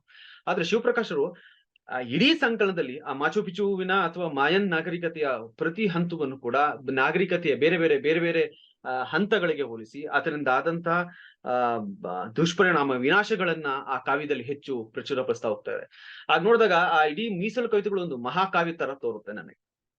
ಆ ಮಾರ್ಗದ ನಂತರ ಅವರು ಈ ಮಹಾಕಾಲದ ಇನ್ನೊಂದು ದಾರಿಯನ್ನ ಇಟ್ಕೊಂಡಿದ್ದಾರೆ. ಈ ನಡುವೆ ಶಿವಪ್ರಕಾಶ್ ತುಂಬಾ ಅನುವಾದಗಳನ್ನ ಮಾಡಿದ್ರು, ತುಂಬಾ ಬೇರೆ ಬೇರೆ ಸಂಸ್ಕೃತ, ಬೇರೆ ಬೇರೆ ಲ್ಯಾಟಿನ್ ಅಮೆರಿಕನ್ ಭಾಷೆಗಳನ್ನು ಇದನ್ನೆಲ್ಲ ಮಾಡಿದ್ರು. ಇವೆಲ್ಲವೂ ಕೂಡ ನಾನು ಅವರ ಹತ್ತಿರದಲ್ಲಿ ಇದ್ದಂತ ಹೆಚ್ಚು ಓದ್ತಾ ಬಂದೆ. ಆದ್ರೆ ಈ ಮಹಾಕಾಲದ ಕವಿತೆಗಳನ್ನ ನಾನು ಹೆಚ್ಚು ಫೇಸ್ಬುಕ್ ನಲ್ಲಾಗ್ಲಿ ಅಥವಾ ಸೋಷಿಯಲ್ ಮೀಡಿಯಾದಲ್ಲಿ ಹೆಚ್ಚು ಪ್ರಕಟಿಸಿರಲಿಲ್ಲ. ಕೆಲವೇ ಕವಿತೆಗಳನ್ನ ಮಾತ್ರ ಅವರು ಪ್ರಕಟಿಸಿದ್ರು. ಅದಾದ ನಂತರ ಇದು ಸಂಕಲನ ಆಗಿ ಬಂದಾಗ ಇದ್ರ ಬಗ್ಗೆ ರಿವ್ಯೂ ಬರೀಬೇಕು ಅಂತ ನಾನು ಸ್ವಲ್ಪ ಓದೋಕೆ ಅಂತ ಕೂತ್ಕೊಂಡೆ. ಎಲ್ಲ ಕವಿತೆಗಳು ಕೂಡ ಇವರ ಎಲ್ಲ ಹಳೆಯ ದಾರಿಯನ್ನ ಯಾಕೆ ಹಿಂಗ್ ಬಿಟ್ಟಿವೆ, ಯಾಕೆ ಹೊಸದಾಗಿ ಏನೋ ತುಡಿತಿದ್ದಾವೆ, ಅಥವಾ ಇಷ್ಟು ಏಕತಾನತೆಯನ್ನ ಕವಿತೆಗಳಲ್ಲಿ ಅವರ ಯಾವ ಕವಿತೆಗಳಲ್ಲೂ ಕೂಡ ನಾನು ಇಷ್ಟು ಏಕತಾನತೆಯನ್ನ ಅಥವಾ ಏಕಾಂಗಿತನವನ್ನ ನಾನು ಕಂಡೇ ಇಲ್ಲ. ಶಿವಪ್ರಕಾಶರು ಮೊದಲಿಂದನೂ ಅವರ ಒಟ್ಟು ಅವರ ವೈಯಕ್ತಿಕ ಮತ್ತು ವ್ಯಕ್ತಿತ್ವವನ್ನು ಮತ್ತೆ ಕವಿತೆಯನ್ನು ಎಲ್ಲೂ ಕೂಡ ಅವರು ಒಂದಾಗಕ್ ಬಿಟ್ಟಿಲ್ಲ. ಆ ಎರಡನ್ನೂ ಕೂಡ ಬೇರೆಯಾದ ಭಿನ್ನವಾದ ಮಾರ್ಗದಲ್ಲಿ ಅದನ್ನ ತೋರ್ಸ್ಕೊಂಡ್ಬಂದಿದ್ದಾರೆ. ಆದ್ರೆ ಮಹಾಕಾಲದಲ್ಲಿ ನಾನು ನೋಡ್ಬೇಕಾದ್ರೆ ಶಿವಪ್ರಕಾಶರ ಹತ್ತಿರದಲ್ಲಿ ನಾನು ಇರೋದ್ರಿಂದನೋ ಏನು ನನ್ಗೆ ಪದೇ ಪದೇ ಅವರ ಜೊತೆಯಲ್ಲಿ ಕೂತು ಈ ಕವಿತೆನ ಓದ್ತಿರುವಂಗೆ ನನಗೆ ಈಶ್ವರು ಹಲವು ಗುರುಗಳನ್ನ ಕಂಡವರು ಇಲ್ಲಿ ಆ ಎಲ್ಲ ಗುರುಗಳನ್ನ ಬಿಟ್ಟು ಒಂದು ಗುರುವಿನೆಡೆಗೆ ಅಥವಾ ಎಲ್ಲ ಗುರುಗಳ ಸಂಯೋಗದ ಒಂದು ದಾರಿಗೆ ಅವರು ಹೊರಟರು ಅಂತ ನನಗನ್ನಿಸ್ತಾ ಇದೆ. ಮತ್ತೆ ಆ ಕವಿತೆಗಳಲ್ಲಿ ನನಗೆ ಖಡ್ಗವಾಗಲು ಹೊರಟ ನನ್ನ ಕವಿತೆ ಅದು ಇವತ್ತಿನ ಕಾಲದಲ್ಲಿ ನಾವು ತುಂಬಾ ಯುವ ಕವಿಗಳು ತುಂಬಾ ಕ್ರಾಂತಿಯನ್ನ ಕವಿತೆಯಲ್ಲಿ ಮಾಡ್ತೀವಿ ಅಂತನೋ ಅಥವಾ ಮತ್ತೊಂದನ್ನೇನೋ ಮಾಡ್ತೀವಿ ಅಂತ ಹೊರಟವ್ರಿಗೆ ಯಾವ್ದೋ ತಲೆಯನ್ನ ನೇವರಿಸ್ಕೊಂಡು ಈ ಕವಿತೆಯನ್ನ ಅಥವಾ ಪಕ್ಕದಲ್ಲಿ ಅವರ ಶಿಷ್ಯನೊಬ್ಬನನ್ನ ಕೂರಿಸ್ಕೊಂಡು ಮಾತಾಡ್ದಾಗೋ ಈ ಕವಿತೆ ಇದೆ. ಖಡ್ಗವಾಗಲು ಹೊರಟ ನನ್ನ ಕವಿತೆ ಒಂದು ಕವಿತೆ ಯಾವಾಗ್ಲೂ ಖಡ್ಗ ಆಗಿರ್ಲೇಬೇಕಾದಂತ ಅಗತ್ಯ ಇಲ್ಲ. ಅದು ನಮ್ಮ ಅವತ್ತಿನ ಅಗತ್ಯಕ್ಕೆ ಅಥವಾ ಅನಿವಾರ್ಯತೆಗೆ ಇರಬಹುದಾದಂತ ಮುಂದೆ ಬೆಳೀತಾ ಬೆಳೀತಾ ಆ ಗರಗಸವಾಗಿದ್ರೆ ಬಸವಣ್ಣಂತರ ಭಕ್ತಿ ಎಂಬುದು ಹೋಗುತ್ತಾ ಬರುತ್ತಾ ಕುಯಿತೆ ಅನ್ನೋದು ರೂಪಕವಾಗಿ ಬರುತ್ತೆ. ಮುಂದೆ ಹೋಗ್ತಾ ಹೋಗ್ತಾ ಆ ಕವಿತೆ ಎಲ್ಲವನ್ನು ದಾಟಿ ಕೊನೆಗೆ ವರ್ತಮಾನದ ಕೊಲಗಡಕ ತುಪ್ಪ ಹಾಕಿ ಬಂದೂಕು ಬಾಂಬ್ ಆಗ್ಲಿ ಆಗಿ ಹುಟ್ಟಲಿಲ್ಲ ನನ್ನ ಕವಿತೆ, ಒಂದಿಬ್ಬರನ್ನು ಕೊಂದಿಲ್ಲವಲ್ಲ ಇಲ್ಲಿ ತನಕ, ಅಷ್ಟೇ ನನಗೆ ಒಂಚೂರು ಸಮಾಧಾನ.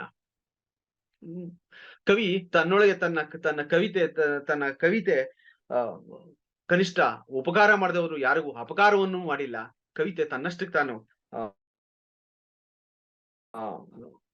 ಈ ಅವರ ಸಮಾಧಾನಕ್ಕಾದ್ರೂ ಇದೆ ಅನ್ನೋದನ್ನ ಅವರು ಆ ಕವಿತೆಗಳಲ್ಲಿ ಹೇಳ್ತಾ ಹೋಗ್ತಾರೆ. ಈ ಇಡೀ ಕವನಗಳಲ್ಲಿ ನಾನು ಹೆಚ್ಚು ಅವರ ಮತ್ತೆ ಅವರು ಈ ಕವನ ಸಂಕಲನದಲ್ಲಿ ದ್ವಿರುಕ್ತಿಗಳನ್ನ ಹೆಚ್ಚು ಬಳಸಿದ್ದಾರೆ ಈ ಕವಿತೆಗಳಲ್ಲಿ. ಆ ಪ್ರಖರಾತಿಯ ಪ್ರಖರ ಬೆಳಕನ್ನು, ಆ ಬೆಳಕು ಸೂಸುವ ಒಳ ಬೆಳಕು, ಆ ಬೆಳಕು ಒರೆಸುವ ಕಠೋರ ಹೊರ ಬೆಳಕನ್ನು, ಮತ್ತೆ ಈ ಮತ್ತೆ ಈ ಎನ್ನುವ ಪದಗಳು ಹೆಚ್ಚು ಎಲ್ಲ ಕವನಗಳು. ಮತ್ತೆ ಆ ಕಣ್ಣುಗಳು ತಾವು ಬರೀ ಕಣ್ಣುಗಳನ್ನವೆಂದು, ಆ ಕಣ್ಣುಗಳು, ಇಡೀ ಕವನ ಸಂಕಲನಗಳಲ್ಲಿ ಹೆಚ್ಚು ಈ ಮತ್ತು ಈ ಪ್ರಯೋಗಗಳು ಬಂದಿವೆ. ಈ ತರದ ಹೆಚ್ಚು ಪ್ರಯೋಗಗಳು ಈ ಹಿಂದೆ ಅವರ ಸಮಗ್ರ ಕವಿತೆಗಳಲ್ಲಾಗ್ಲಿ ಯಾವ ಕವನ ಸಂಕಲನಗಳಲ್ಲೂ ಬಂದಿಲ್ಲ. ಇದು ಯಾವುದರ ಸಂಕೇತ ಅಂತ ನನಗೆ ಇನ್ನೂ ಅರ್ಥ ಆಗ್ತಾ ಇಲ್ಲ. ಈ ಹೆಚ್ಚು ಪ್ರಯೋಗಗಳನ್ನ ನಾನು ಆ ಕವಿತೆಗಳಲ್ಲಿ ಗಮನಿಸಿದ್ದೀನಿ. ಮತ್ತೆ ಮಹಾಕಾಲ ಕೋವಿಡ್ ನ ಸಂದರ್ಭದಲ್ಲಿ ಹಲವಾರು ಕೋವಿಡ್ ನ ಪ್ರಭಾವ ಮತ್ತು ಪರಿಣಾಮಗಳನ್ನ ವಿವರಿಸುವಂತ ಕವಿತೆಗಳು ಬಂದು, ಆದ್ರೆ ಒಬ್ಬ ವ್ಯಕ್ತಿಗೆ ವೈಯಕ್ತಿಕವಾಗಿ ಅವನು ಅನುಭವಿಸುತ್ತಿರುವಂತಹ ತಹತಗಳು, ವೈಯಕ್ತಿಕವಾದಂತ ತನ್ನ ಸಂಕಟ, ತಲ್ಲಣ, ಅದು ಕೇವಲ ವೈಯಕ್ತಿಕವಾಗಲ್ಲ, ಅದೊಂದು ಸಾಮುದಾಯಿಕವಾಗಿಯೂ ಕೂಡ ನಾವು ಒಂದು ಗೋಡೆಗಳ ನಡುವೆ ಬಂದಿಯಾಗಿದ್ದಾಗ ಎಷ್ಟು ನಮ್ಮನ್ನ ಬಾಧಿಸ್ತಾ ಇದೆ, ಮತ್ತೆ ಸಮಾಜದ ಸ್ಥಿತಿ ಹೇಗೆ ಆ ಕೋವಿಡ್ ಕಾಲದಲ್ಲಿ ಹೆಚ್ಚು ಹೊರಹೋಗಿದೆ ಅನ್ನೋದನ್ನ ಈ ಮಹಾಕಾಲ ಸಂಕಲನದಲ್ಲಿ ನಾವು ಕಾಣ್ತೀವಿ. ಬಹುಶಃ ಈ ಕವಿತೆಗಳು ನಮಗೆ ಶಿವಪ್ರಕಾಶ ಬೇರೆ ಕವಿತೆಗಳ ರುಚಿಗಳನ್ನು ಕೊಡದೆ ಹೋದ್ರು ಕೂಡ ನಮ್ಗೆ ಬೇರೆದೊಂದು ಯಾವುದೋ ದಾರಿಯನ್ನು ತೋರಿಸ್ತಾ ಇದೆ. ಬಟ್ ಆ ದಾರಿ ಯಾವುದು ಅಂತ ನಮ್ಗಿನ್ನು ಸ್ಪಷ್ಟವಾಗ್ತಾ ಇಲ್ಲ. ಯಾಕಂದ್ರೆ ನಾವಿನ್ನೂ ಕೂಡ ಶಿವಪ್ರಕಾಶರ ಅನುಕ್ಷಣ ಚರಿತೆಯ ಮತ್ತೆ ಕವಿತೆಗಳ ಆ ಗುಂಗಿನಲ್ಲೇ ಇದೀವಿ. ಆ ಗುಂಗಿನಿಂದ ಈ ಮಹಾಕಾಲಕ್ಕೆ ಬರಕ್ಕೆ ಸ್ವಲ್ಪ ಸಮಯ ಬೇಕು ಅಂತ ನನಗನ್ಸುತ್ತೆ. ಶಿವಪ್ರಕಾಶ ಬದಲಕ್ಕಿಂತ ಮುಂಚೆ ಜಸ್ಟ್ ಒಂದೆರಡೊಂದು ಕ್ವಿಕ್ ಅಬ್ಸರ್ವೇಷನ್ಸ್. ಈ ಬೇರೆ ಮೆನ್ಷನ್ ಮಾಡಿದ್ರಿಂದ ಈ ಪದ್ಯಗಳನ್ನ ಬಿಡಿಯಾಗೂ ಓದ್ಬೋದು, ಇಡಿಯಾಗಿ ಒಂದು ಸಮಗ್ರವಾದ ಒಂದು ಪ್ರಯೋಗ ಅಂತ ನೋಡ್ಬೋದು. ಬಿಡಿಯಾಗಿ ನೋಡಿದ್ರೆ ತುಂಬಾ ಇಂಟೆನ್ಸ್ ಆಗಿದೆ, and each one is a separate pleasure, and there are so many Shivaprakashes in the book. ಒಂದು the tentative Shivaprakash, who is on ಉಯ್ಯಾಲೆ, ಕಾಲೊಂದು ಸೋಪಾನ ಮೇಲಿದೆ, ಕಣ್ಣು ನವೆ ಆಚೆ ನೋಡಕ್ ಟ್ರೈ ಮಾಡ್ತಾ ಇದೆ. He just doesn't know what he's looking for. ನನ್ನ ಪ್ರಕಾರ ಮುಗಿಸ್ಲಾ ಒಂದೆರಡು ವಾಕ್ಯ. ಆಮೇಲೆ ಶಿವಪ್ರಕಾಶ್ ದಟ್ ಒಂದು ಪ್ರಕೃತಿಲಿ ಫೇತ್ ಇಟ್ಟು ಹಠಮಾರಿ ಪೃಥ್ವಿ ಏನೇ ಆಗ್ಲಿ ರಿನ್ಯೂ ಮಾಡುತ್ತೆ. How much ever humans may misbehaved in the world, ಮಳೆ, ನಕ್ಷತ್ರಗಳು, ಹೂಗಳು, which keep recurring throughout in so many poems, will somehow manage the day, or will win, will triumph ಅದೊಂದು ಕ್ವೈಟ್ ಆಪ್ಟಿಮಿಸಮ್ ಇದೆ. ಎಲ್ಲೂ ಒಂಥರ ಡಾರ್ಕ್ ಸಿನಿಸಿಸಮ್ ಅಂತೂ ನಂಗೆ ಎಲ್ಲೂ ಕಾಣಲಿಲ್ಲ. It was a very special set of poems. ಕೆಲವು ಇವರು ರಾಜೇಂದ್ರ ಮತ್ತೆ ಆಶಾದೇವಿ ಹೇಳ್ದಂಗೆ some of them are autobiographical in narrow sense. ನನ್ನ ಪದ್ಯಗಳು ಯಾರನ್ನೂ ಹಾನಿ ಮಾಡಲಿಲ್ಲವಲ್ಲ ಅಂತ. They don't quite belong with the rest of the poems I feel. But ಕೆಲವುದು ಕಂಟೆಂಪ್ರರಿ ಆಗಿ, ಅಂದರೆ ಈಗ ಅದು ಆಶಾದೇವಿ ಪ್ರಸ್ತಾಪ ಮಾಡಿದ್ರು ಇನ್ ಅ ಡಿಫ್ರೆಂಟ್ ವೇ. ದ್ವೇಷ ಬೇಡ ನಮಗೆ ಅಂತ, ದ್ವೇಷ ಬೇಡ ನಮಗೆ, ಪ್ರೀತಿ ಮಾತ್ರ ಸಾಕು, ಇವೆರಡರಲ್ಲೇ ನಾವು ಸಿಕ್ಕಾಕೊಂಡಿದ್ದೀವಿ. It is narrowing our own entire experience. The Shivaprakash is actually regretting contemporary political polarisation ಅನ್ಸುತ್ತೆ ನನಗೆ ಆ ಪದ್ಯದಲ್ಲಿ. ಆಮೇಲೆ ಜನರಲಿ ಇನ್ ಸುಮಾರು ಕಡೆ ಸ್ವಲ್ಪ ಇರುವ ಅಮೃತವನ್ನು ನಾವು ಬಳಸ್ಕೊಳ್ತಾ ಇಲ್ಲ, but why are we swallowing so much poison? So is alerting us to look elsewhere and not given to the contemporary political trends. So there's a lot in this poem. I would not try to compare them with what's come before, ಮಾಡಬಾರ್ದು ಅಂತಲ್ಲ, but separately I think they offer a very, very, very rich set of reflections. And I think COVID ಪದ್ಯಗಳು ಸುಮಾರು ಬಂದು ಹೋಗಿವೆ, and I've read many of them, and none of them seem to quite reach the ambition and the achievement of these poems. ಕೆಲವುದಂತೂ ಒಂದು ಶಿವಭಕ್ತನ ಕೆಲವು ಪದ್ಯಗಳಿದಾವೆ. And we can't be sure if that's the case with all poems in here, because ಕೆಲವು ಕಡೆ just ಒಂದು ಪ್ರೇಯಸಿನ address ಮಾಡಿ he's asking her to feel the world in its vastness. ಕೆಲವುದ್ರಲ್ಲಿ saying separateness, ಎಷ್ಟೇ ದೂರ ಆದ್ರೂ ಎಷ್ಟೇ ಹತ್ರ ಆದ್ರೂ ಇದ್ದೇ ಇರುತ್ತೆ ಅಂತ ಒಂದು great sense of regret. I mean this is the lover Shiv Prakash in is older age, still yearning for certain unity. I should stop. I am sure you're all tired. Many have responded to this, but it's an extraordinary set of poems. And I speak as someone who has come to his poetry somewhat recently, and I don't have the sense of a good sense of the prior 10 collections that have appeared. But I don't think that came in the way of my appreciation of what's happening here. Sir, ನೀವು ಮೊದಲದಾಗಿ ಬಹಳ thank you. ಇಲ್ಲಿ ಬೇಯಿಸಿದಲ್ಲಿ ಈ ಚಿಕ್ಕ ಮತ್ತು ಚೊಕ್ಕ ಕಾರ್ಯಕ್ರಮವನ್ನು ಏರ್ಪಡಿಸೋದಕ್ಕೆ ವಿಕ್ರಮ್ ಭಟ್ ಅವರಿಗೆ ಮತ್ತು ತಮಗೆ ಚಂದ್ರಗೌಡರಿಗೆ ನಾನು ಕೃತಜ್ಞನಾಗಿದ್ದೇನೆ.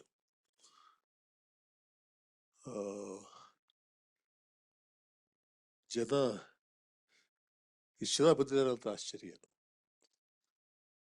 ಯಾಕೆಂದ್ರೆ ಬಹಳ ದೊಡ್ಡ ಬದಲಾವಣೆಗಳು ಜಗತ್ತಲ್ಲಾಗೋದು ಪ್ರಧಾನಮಂತ್ರಿಯವರ ಚುನಾವಣಾ ಸಭೆಯಲ್ಲಿ ಜನ ಸೇರಿದಾಗಲ್ಲ. ಬುದ್ಧ ತನ್ನ ಪ್ರಥಮ ಬೋಧನೆ ನೀಡಿದಾಗ ಇದ್ದವರು 5 ಜನ ಮಾತ್ರ. ಆದ್ರಿಂದ ಗಾತ್ರಕ್ಕಿಂತ ಗುಣ ಮುಖ್ಯ. ನನಗೆ ಬಹಳ ಸಂತೋಷ ಆಗಿದೆ. ಕಾವ್ಯಾಸಕ್ತರು ಮಾತ್ರ ಬಂದಿದ್ದಾರೆ ಮತ್ತು ತಾಳ್ಮೆಯಿಂದ ಕೇಳಿದ್ದಾರೆ. ನನಗೆ ನನ್ನ ಕವಿತೆಗಳ ಬಗ್ಗೆ ಮಾತಾಡೋದು ಕಷ್ಟ, ಇಷ್ಟನೂ ಅಲ್ಲ. ಆದ್ರೆ ಎಲ್ಲ all the speakers raised one point, that the continuity that was found in the earlier poems missing here.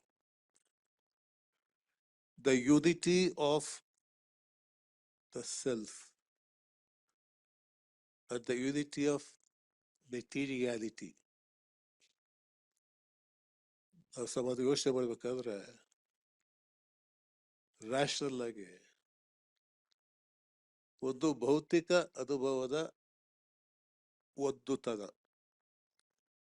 ಇನ್ನೊಂದು ನಾನು ಎಂಬುದರ ಒದ್ದುತನ, ಇವೆರಡನ್ನು ಕೂಡ we take it for granted.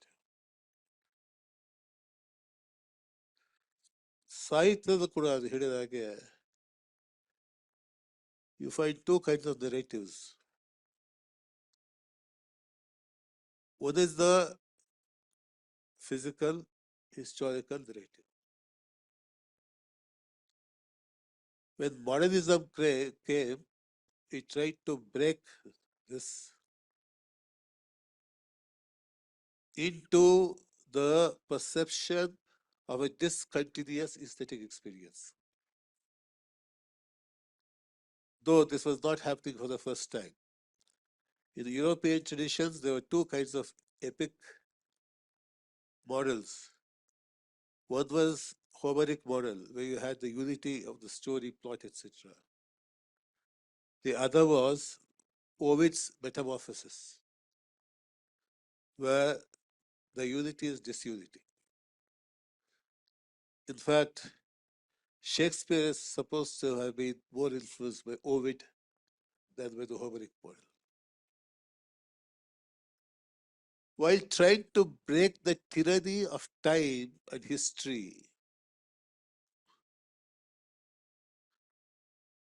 which was imposed on the modern world both by liberalism and socialism, modernism tried to find other means, imagism, symbolism, so many of them, surrealism and so on. Stream of consciousness. ಹೀಗೆ ಮಾಡಿದಾಗ ಆ ಒಂದು ನೆರೇಟಿವ್ನ ಬಿಟ್ಟು ಇದೊಂದು ಒಳಗಿನ narrative ಶುರು ಮಾಡಿದ್ರು.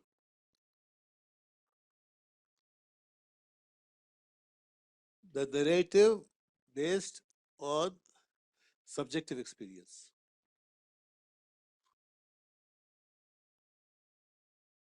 ಆದರೆ ಇದನ್ನ ಬಿಟ್ಟು ಬೇರೆ ದೇಶ ಕಾಲಗಳಿಲ್ಲವೇ?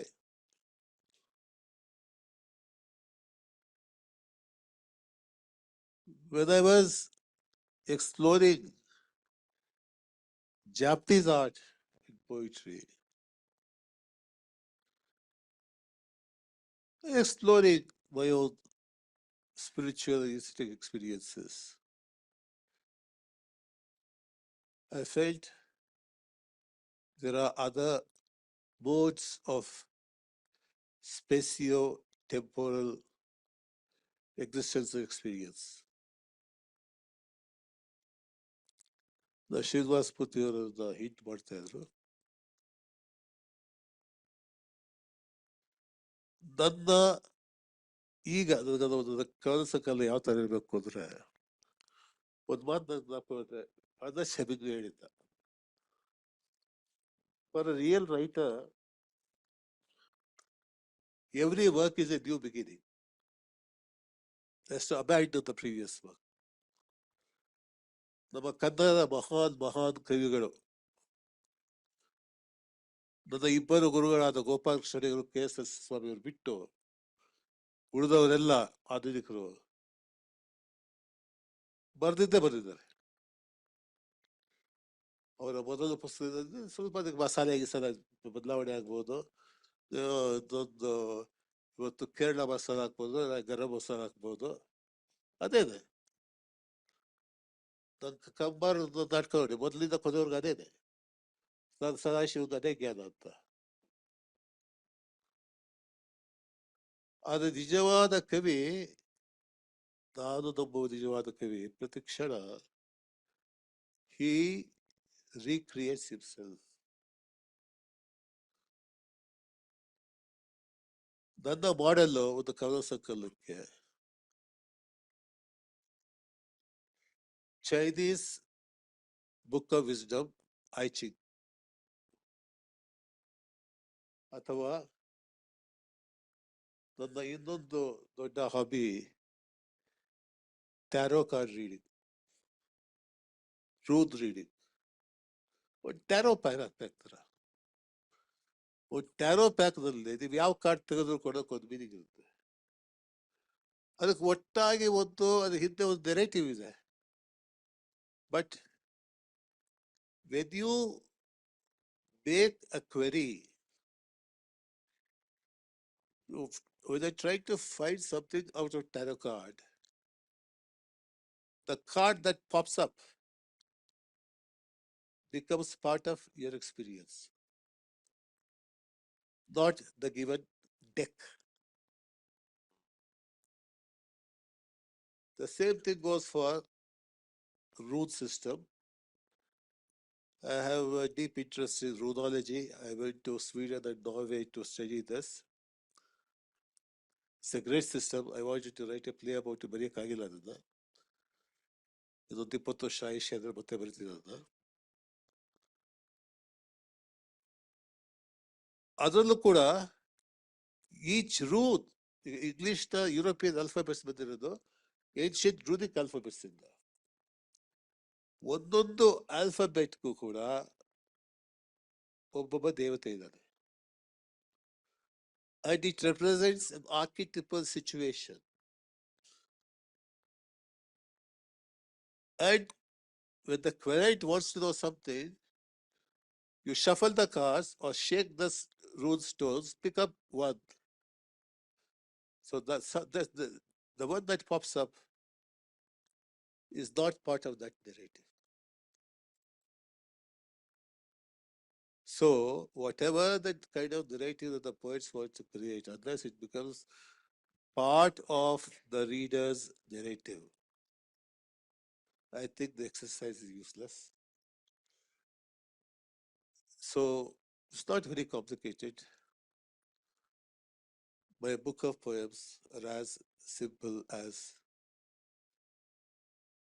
picking out a tarot card from the deck, and the reader can make what he likes of it. At the same time, emphasize I am not downgrading or ignoring or condemning unity of the physical world, without which there would be no science, without which there would be no great world shaking philosophy like Marxism.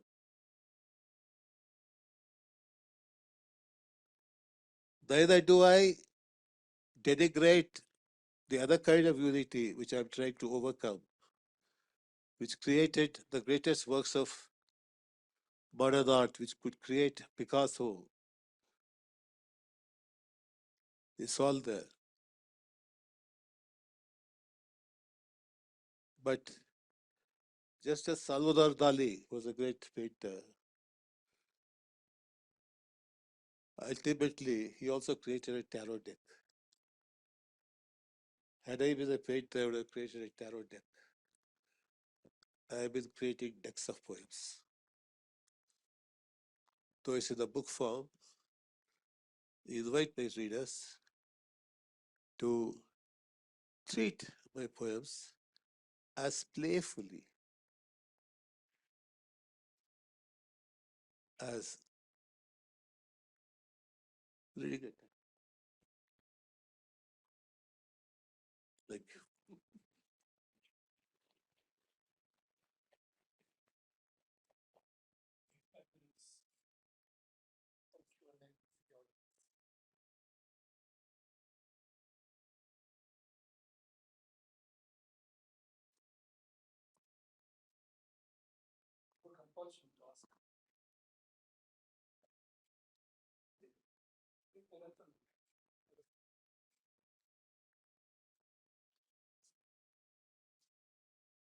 ಎಲ್ಲರಿಗೂ ನಮಸ್ಕಾರ.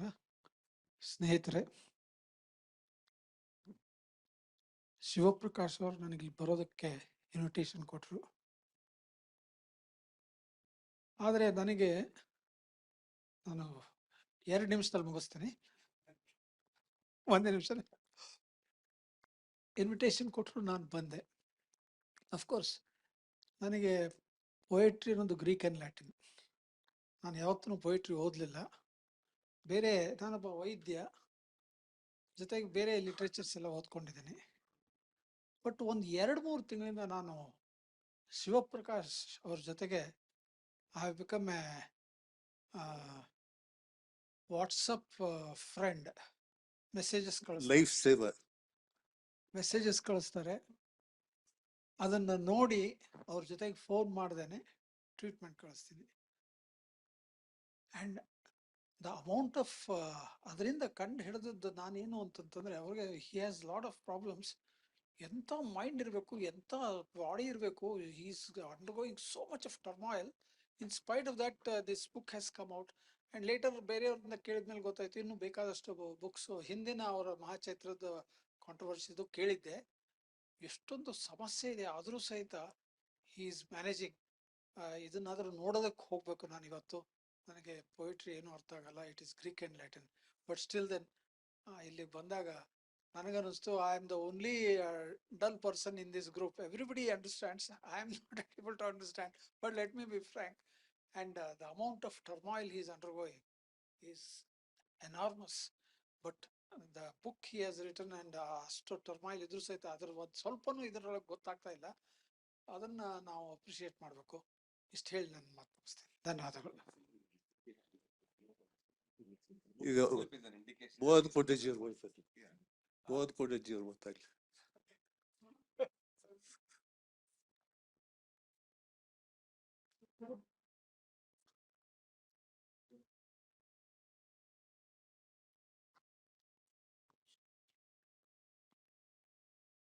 Sir, ಇವತ್ತು ನೀವೊಂದು statement ಕೊಟ್ರ, ನನ್ನ ಇಬ್ಬರು ಕವಿಗಳ ಹೊರತುಪಡಿಸಿ ಅಂತ ಅಂದ್ಬಿಟ್ಟು.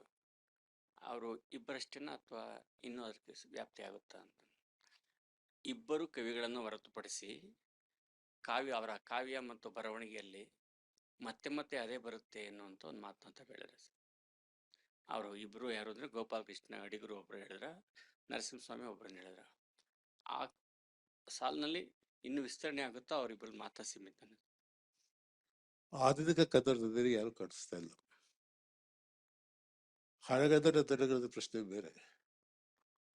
ಕುಮಾರವ್ಯಾಸ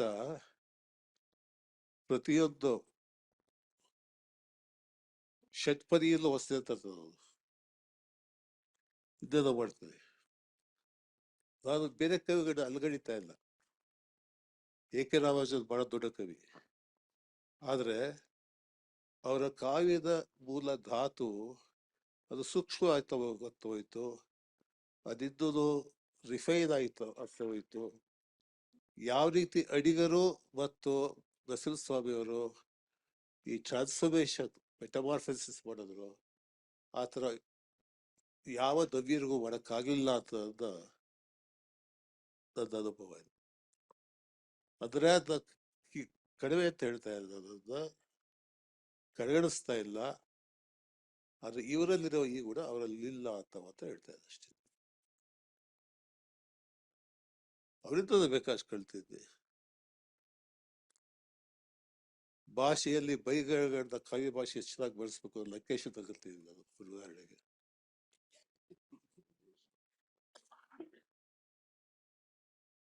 ಆಮೇಲೆ ಇದು ಬಹಳ ಭಾರವಾದ ಸಂಸ್ಕೃತ ಪದಗಳನ್ನ ಲೀಲಾಜಾಲವಾಗಿ ಬಳಸ್ಬೋದು ಅಂತ ಅದನ್ನು ಮೂರ್ತಿಯಿಂದ ಕಲ್ತಿದ್ದೆ.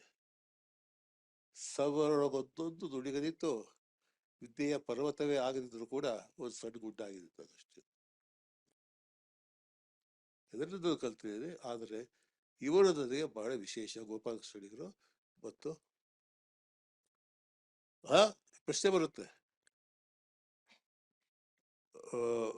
ಕುವೆಂಪು ಮತ್ತು ಬೇಂದ್ರೆ ಬಹಳ ದೊಡ್ಡವರು. ನನಗನ್ಸೋದು ಬೇಂದ್ರೆ ಅವರು ಒಂದು ಘಟ್ಟದಲ್ಲಿ ಅನೇಕ ವೈವಿಧ್ಯತೆ ತಂದ್ರು, ಚಮತ್ಕಾರವನ್ನು ತಂದ್ರು, ಆದ್ರೆ ಈ ರೀತಿಯ ಬೆಳವಣಿಗೆ ಆಗಲಿಲ್ಲ. ಕುವೆಂಪು ಒಂದು ವಿಶ್ವ ಬೆಳೆಯಿತು. ಕುವೆಂಪುದು ಆ ಕಾವ್ಯದ ಕುವೆಂಪು, ನಾಟಕದ ಕುವೆಂಪು, ಕಾದಂಬರಿ ಕುವೆಂಪು, ಮನೆಗಳಲ್ಲಿ ಮದುವೆಗಳು ಕಾದಂಬರಿ ಓದ್ತಾರೆ ಅನ್ಸುತ್ತೆ. 2000 ವರ್ಷ ಕನ್ನಡ ಭಾಷೆ ಈ ಶಕ್ತಿಯನ್ನು ಪಡ್ಕೊಂಡು ತಪಸ್ಸು ಮಾಡ್ತಾ ಇತ್ತು ಅಂತ ಕಾಣುತ್ತೆ. ಆ ತಪಸ್ಸು ಪೂರ್ಣವಾಗಿರೋದು ಕುವೆಂಪು ಮನೆಗಳಲ್ಲಿ ಮತ್ತು ಮದುವೆಗಳು ಕಾದಂಬರಿಯಲ್ಲಿ. ಈ ಅರ್ಥದಲ್ಲಿ ನಾನು ಹೇಳ್ತೆ ಅಷ್ಟೇ.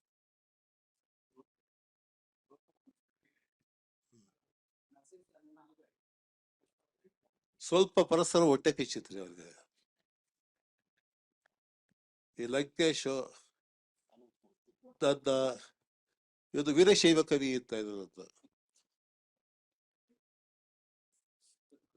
ಆದ್ರೆ ಅವರು ವೀರಶೈವರಾಗಿರುವುದರಿಂದ ಹೊಟ್ಟೆ ಕಿಚ್ಚಿತ್ತು ಒಬ್ರಿಗೊಬ್ರಿಗೆ. ಬೆನ್ನೆಗೂ ಕುವೆಂಪು ಇರ್ಲಿಲ್ವಾ? ಕುವೆಂಪುಗೆ ನಾದಪೀಠ ಸಿಕ್ಕಿದಾಗ ಎಲ್ಲ ಉತ್ತರ ಕನ್ನಡ ಸಭೆ ಮಾಡಿರುತ್ತೆ ಯಾವುದೊಂದು ಹಳ್ಳಿದಲ್ಲಿ. ಅಲ್ಲಿ ಬೇಂದ್ರೆ ವಿಶೇಷ ಅತಿಥಿ. ಒಂದು ಊರಾಗ ಒಬ್ಬ ಗೌಡ ಒಬ್ಬ ಮಗಳದಾಳ, ಮದ್ವೆ ಮಾಡ್ಬೇಕು. ಒಬ್ಬ ಒಳ್ಳೆ ಹುಡುಗ ಅಂತ ಅವನು ಕರ್ತಾ ಇರ್ತದ, ಮದ್ವೆ ಮಾಡ್ತದ. ಅಂದ್ರ ಒಬ್ಬ ಹುಡುಗಿದ ಒಬ್ಬನಿಗ ಮದ್ವೆ ಮಾಡಕ್ ಸಾಧ್ಯ. ಒಬ್ಬನಿಗ ಮಗಳ ಕೊಟ್ಟು ಮದ್ವೆ ಮಾಡ್ಯಾದ್ರೆ ಆ ಊರಾಗ ಬೇರೆ ಗಂಡಸಿಲ್ಲ ಅಂತ ಅಲ್ಲ.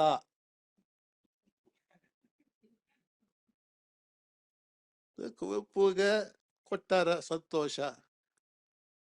ಬೇರೆ ಯಾರು ಯೋಗ್ಯರು ಇಲ್ಲ ಅಂತ ಅಲ್ಲ ಅಂತ ಭಾಷೆ ಮಾಡಿದಂಥವ್ರು. ಈ ತರ ಜಗಳಗಳು ಬಹಳ ಇದಾವೆ. ಒಂದ್ಸಲ ಈ ಧಾರವಾಡದಲ್ಲಿ ಇವರು ಗೆಳೆಯರ ಗುಂಪು ಅಂತ ಮಾಡ್ಕೊಂಡಾಗ ಅದಕ್ಕೆ ವಿರುದ್ಧವಾಗಿ ಮಂಗದ ಮಠ ಅಂತ ಶ್ರೀನಗರು ಮತ್ತು ಇವರೆಲ್ಲ ಮಾಡ್ಕೊಂಡಿದ್ರು. ಶೋಭಾ ಜೋಶಿ ಅವರು, ಶೋಭಾ ಜೋಶಿ ಕೇಂದ್ರ ಸಾಹಿತ್ಯ ಅಕಾಡೆಮಿ ಪ್ರಶಸ್ತಿ ಬಂತು. ಕನ್ನಡ ವಿಶ್ವವಿದ್ಯಾಲಯ ಒಂದು ಸಂವಾದ, ಅದೇ ಬೇದ್ರೆ ಕರೆದಿಲ್ಲ, ಯಾಕಂದ್ರೆ ಅವ್ರಿಬ್ರು ಬಂದ್ರೆ ಬೈತಾರೆ ಬೇದ್ರೆ ಅಂತ. ಆದ್ರೆ ಬೇದ್ರೆ ಫಸ್ಟ್ ಬಂದ್ ಮುಂದೆ ಕೂತ್ಬಿಟ್ಟಿದ್ರಂತೆ. ಶಂಭು ಅವರು ನೋಡಿ ಡೆಲ್ಲಿದಾಗ ಬಂದು ನನ್ ಕರೆದು ಸಂವಾದ ಮಾಡ್ತಾರೋ, ಇಲ್ಲ ಧಾರವಾಡದಾಗೆ ಬಂದಿ ಅಂತ ಬಾಯಿಗೆ ಬಂದಾಗ ಬೈತಾರೆ. ಏಯ್ ಬಂದಿ ಯಾಕಂತೀಯೋ ಬೇದ್ರೆ ಮಾಸ್ಟ್ರು ಅದಲ್ಲ. ಬೇದ್ರೆ ಈ ತರ ಇರ್ತವೆ ಜಗಳಗಳು. ಕವಿಗೆ ಕವಿ ಮುನಿವನ್ ಅಂತ ಹೇಳ್ತಾರಲ್ಲ, ಅದಾಗ್ಬೋದ ಸರ್? ಕವಿಗೆ ಕವಿ ಮಣಿವನ್ ಅಲ್ಲ, ಅದನ್ನೇ ನಾನು ಹೇಳಿದ್ದು. ಮುನಿವನ್ ಕುವೆಂಪು ರಾಮಾಯಣ ದರ್ಶಕ ಅವರೇ ಒಂದು ನಮಸ್ಕಾರ ಮಾಡ್ತಾ ಇದ್ದಾರೆ. ಯಾರು ಪ್ರಶ್ನೆ ಕೇಳೋದು ಇಲ್ದಿದ್ರೆ ಒಂದ್ ನಿಮಿಷ ಮಾತಾಡಿ. ಶಿವಪ್ರಕಾಶ್, ನೀವು ಮಾತನಾಡ್ತಾ ಇದ್ದಾಗ ಹಿಂದಿನದ್ದು ಮತ್ತು ಇಂದಿನದ್ದು ಈಗ ಬದಲಾಗುತ್ತೆ, ರೀಮೇಕಿಂಗ್. ಆದರೆ ಅದರೊಳಗಡೆಗೆ do you believe in a center which persists through all this? ನನಗೆ ಒಂದೊಂದ್ಸತಿ ಅನ್ಸುತ್ತೆ ಈ ಮಹಾಕಾಲದ ಕೆಲವು ಪದ್ಯಗಳನ್ನು ನೋಡಿದಾಗಲಾದ್ರೂ ಈವನ್ ಆ ಸೆಂಟರ್ ಅನ್ನೋದು ಕೂಡ ಕರಗಿ ಹೋಗ್ತಾ ಇರುವಂಥದ್ದು. ಯಾಕೆಂದ್ರೆ ಈ ಸೆಂಟರ್ ಅಂತ ಅನ್ನುವುದೇನೆ ಕಾಲವನ್ನ ಚಕ್ರವಾಗಿಯೋ ಮತ್ತೊಂದಾಗಿಯೋ ನೋಡಿದಾಗ, ಆದ್ರೆ ಅದು ಕೂಡ ಹೊರಟು ಹೋಗೋ ಸಿದ್ಧತೆ ಇದೆಯಾ ಅಂತ. ಮತ್ತೆ ಎರಡನೇ, ನೀವು ಈ ಟ್ಯಾರೋ ಬಗ್ಗೆ ಮಾತನಾಡ್ತಾ ಇದ್ದಾಗ ಜ್ಯೋತಿಷ್ಯ ಇತ್ಯಾದಿಗಳು, ಈ ಬೇಂದ್ರೆಗೆ ಜೊತೆಯಲ್ಲಿ ಇದ್ದಂಥವ್ರು, ಅವ್ರಿಗಿನ್ ಸ್ವಲ್ಪ ಚಿಕ್ಕವರು, ಆದ್ರೆ ಮಧುರಚಂದ್ರ ರೀತಿಯ ನಿಮ್ಮ ಪದ್ಯಗಳನ್ನ ಹಿಂದೆನೂ ಕೂಡ ನಾವು ನೋಡಿದ್ವಿ. ಅವ್ರಿಗೂ ಕೂಡ ಈ ರೀತಿಯಾದಂತಹ ಹವ್ಯಾಸಗಳಿದ್ದು, ಸಂಖ್ಯಾಶಾಸ್ತ್ರ ನೋಡೋದು ಅಥವಾ ಜ್ಯೋತಿಷ್ಯವನ್ನು ನೋಡೋದು, ಮತ್ತು ಅದನ್ನು ಕೂಡ ಈ ಕಾಲ ದೇಶಗಳ ಬಗ್ಗೆ ಅವರ ಇದ್ರೊಳಗಡೆ ಬಹಳ ತುಂಬಾ ಚೆನ್ನಾಗಿ ಬರೆದಿದ್ದಾರೆ ಕೂಡ ಅದರ ಬಗ್ಗೆ. ಬೆಳಗು ಮತ್ತು ಕಾಳರಾತ್ರಿ ಪುಸ್ತಕಗಳಲ್ಲಿ ಇದನ್ನು ನೀವು do you see that you have similarities with that? Bendre ಅವರಲ್ಲಿ ಅವರ ನ್ಯೂಮರಾಲಜಿ, ಅವರ ಸಂಖ್ಯಾಶಾಸ್ತ್ರ ಕಾವ್ಯಕ್ಕೆ ಹಾಸುವಕ್ಕಾಗಿ ಬರಲಿಲ್ಲ ನನಗನ್ಸುತ್ತೆ. ಅವರ ಆ ಆಸಕ್ತಿ ಹೆಚ್ಚಾದ ಮೇಲೆ ಅವರ ಕಾವ್ಯದ ಕೆಲವು ಒಳ್ಳೆ ಕವಿತೆಗಳು ಬರೆದಿರ್ಬೋದು, ಆ ದಟ್ಟತನ ಕಡಿಮೆ ಆಯ್ತು ಅಂತ ನನಗನ್ಸುತ್ತೆ. ಮಧುರಚಂದ್ರದು ನನ್ನದು ದಾರಿಗಳು ಬೇರೆ ಬೇರೆ. ಮಧುರಚಂದ್ರರು ಬಹಳ ಸ್ಪಷ್ಟವಾದ ಒಂದು ದಾರಿ ಹಿಡಿದು ಹೋಗ್ತಾ ಇದ್ರು, ಅರವಿಂದರ ಹಾದಿ ಇಟ್ಕೊಂಡು ಹೋಗ್ತಾ ಇದ್ರು. ನಾನೊಂಥರ ರ್ಯಾಕ್ ಪಿಕರ್ ತರ ದಾರಿ ಹೋಗ್ತಾ ಇದ್ದಾಗ ಏನ್ ಸಿಕ್ಕದ್ ತಗೊಳ್ಳೋದು, ಅದು ಜಂಗಮ. ನಾನು ಏನ್ ಭಿಕ್ಷೆ ಸೇವೆ ಸಿಗುತ್ತೋ ತಗೊಂಡು ಹೋಗ್ತಾ ಇರೋದು. ಸೊ ಒಂದು ವಾಕ್ಯ, ಈ ಥಾಯ್ಲೆಂಡ್ ಒಬ್ಬ ಬಹಳ ದೊಡ್ಡ ಬುದ್ಧಿಸ್ಟ್ ಮಾಸ್ಟರ್ ಇದ್ರು, ಆಚಾರ್ಯ ಅಂತ. ಅವ್ರು ಹೇಳ್ತಾರೆ, don't think too much about the destination because the road itself is changing. ದಾರಿನೇ ಬದಲಾಗ್ತದೆ, ಗುರಿ ಬಗ್ಗೆ ಯೋಚನೆ ಮಾಡ್ತದೆ.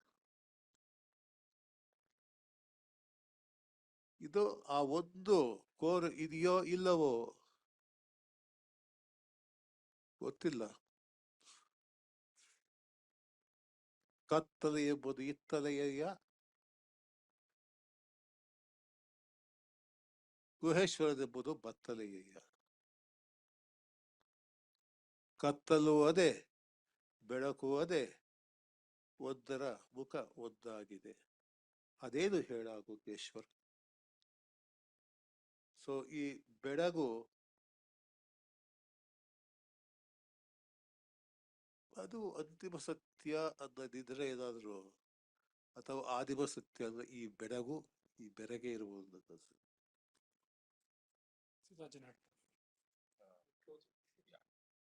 ಈಗಾಗಲೇ ಶಿವಪ್ರಕಾಶ್ ಅವರು ತಮ್ಮ ಮಾತಲ್ಲಿ ಹೇಳಿರೋ ಹಾಗೆ ಈ ಕಾವ್ಯದ ಓದು ಒಂದು ಆಟ, ಒಂದು ಪ್ಲೇ ಅಂತ ಅವ್ರು ಹೇಳಿದ್ದಾರೆ. ಹಾಗಿರ್ಬೇಕಾದ್ರೆ ನಾವು ಈ ಆಟವನ್ನ ಎಲ್ಲಿಂದ ಬೇಕಾದ್ರೂ ಶುರು ಮಾಡಬಹುದು, ಆಡ್ತಾನೆ ಹೋಗಬಹುದು. ಆದ್ರೆ ಇದರ ಜೊತೆಯಲ್ಲಿ ನಾವು ಇನ್ನೊಂದು ಬಹಳ ಮುಖ್ಯವಾದ ಮಾತನ್ನ ಅವರು ತಮ್ಮ ಈ ಮುನ್ನುಡಿಯಲ್ಲಿ ಹೇಳಿದ್ದಾರೆ. ಅವರು ಥಾಮಸ್ ಮಾನ್ ಅನ್ನ ಉಲ್ಲೇಖಿಸಿ, ನಮ್ಮ ಯುಗದಲ್ಲಿ ಮಾನವ ತಥ್ಯ ಎಂಬುದು ಇತಿಹಾಸವಾಗಿದೆ.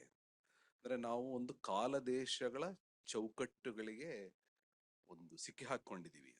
ಪ್ರಶ್ನೆ ಇರೋದೇನು ಅಂದ್ರೆ, ಅವ್ರಿಗೂ ಇರುವಂಥದ್ದು ಅಥವಾ ನಾವು ಆ ಮಹಾಕಾಲವನ್ನ ಆ ಒಂದು ರೀತಿ ಅರ್ಥ ಮಾಡ್ಕೊಳ್ಳೋದಕ್ಕೆ ಪ್ರಯತ್ನ ಮಾಡ್ತಿರುವಂತ ನಮಗೂ ಇರುವಂತ ಪ್ರಶ್ನೆ ಅಂದ್ರು ಇರುವಂತದ್ದು, ಈ ಚೌಕಟ್ಟುಗಳಿಂದ ನಾವು ಹೇಗೆ ಬಿಡಿಸ್ಕೊಳ್ಳೋದು ಅಂತ. ಆ ಪ್ರಶ್ನೆಗಳು ಕವಿಗೆ ಹೇಗಿದೆಯೋ ನಮಗೂ ಆ ಪ್ರಶ್ನೆಗಳಿದೆ ಅಂತೆ. Where do we begin or how do we begin? That is a question. So the one word that hasn't appeared in our discussion so far is how sensual the whole thing is. The entire poetry is so sensual, it makes you feel the world differently. And I think that feeling is important for what Siraj is saying, Shiv Prakash wants to do. That is to just not be determined by the context so much in how we think and feel about the world. And there's a poem that says, ಅದು ಕಲ್ಲು ಇದು ಕಲ್ಲಿನ third point, ಕಲ್ಲು ಅದರ ಮೈ ಅಂತಂದಿದೆ, ಮುಟ್ಬೇಡ ಅದನ್ನ ಅಂತ, ಮುಟ್ಟಿದ್ರೆ ಏನೇನಾಗುತ್ತೆ ಅಂತ. And the whole thing is an imagination of how the stone is not at all solid. It can do so many other things. Yeah, I will not spoil any more surprises that are in this book. But with that, I will thank all of you. ಒಂದು ಹೇಳ್ಬಿಡಿ. Title ಬಗ್ಗೆ, ಹ್ಮ್. ಈ ಮಹಾಕಾಲದ ದೇವಸ್ಥಾನ ಯಾವಾಗಲೂ ಹೋಗಿದ್ದೆ. ಆ ಶಬ್ದ ಏನು, ಕಾಲ ಮಹಾ ಹೆಂಗಾಗ ಸಾಧ್ಯ? ಕಾಲದ ಕ್ಷಣದಲ್ಲಿ, ಗಳಿಗೆಯಲ್ಲಿ ನಾವು ಕಾಲವನ್ನು ನಾವು ಹುಡುಕೊಳ್ಳೋದು. ಇದು ಮಹಾಕಾಲ ಯಾವುದು ಗೊತ್ತಾಗಲಿಲ್ಲ ನನಗೆ. ಒಂದ್ಸಲ ನಾನು ಕೊಚ್ಚಿನಲ್ಲಿ ಒಂದು ನಾಟಕೋತ್ಸವಕ್ಕೆ ಹೋಗಿದ್ದಾಗ ಅಲ್ಲಿ ಚಂದ್ರಲೇಖ ಅವರು, ಭರತನಾಟ್ಯಂ ಚಂದ್ರಲೇಖ ಅವರು ಒಂದು ಡಾನ್ಸ್ ಕಾನ್ಸರ್ಟ್ ಮಾಡಿದ್ರು, ಮಹಾಕಾಲ. ಅವ್ರದ್ದು ಯಾಕೆ ಆ ಕಲ್ಪನೆ ಯಾಕೆ ಬಂತು ಹೇಳ್ತಾ ಅವ್ರು ಹೇಳಿದ್ರು, ನಾನು ಮಹಾಕಾಲದಕ್ಕೆ ಹೋದಾಗ ಆ ಶಿವಲಿಂಗವನ್ನು ಮುಟ್ತಾ ಇರೋದಕ್ಕೆ it was a very intense experience. I felt I was touching frozen time.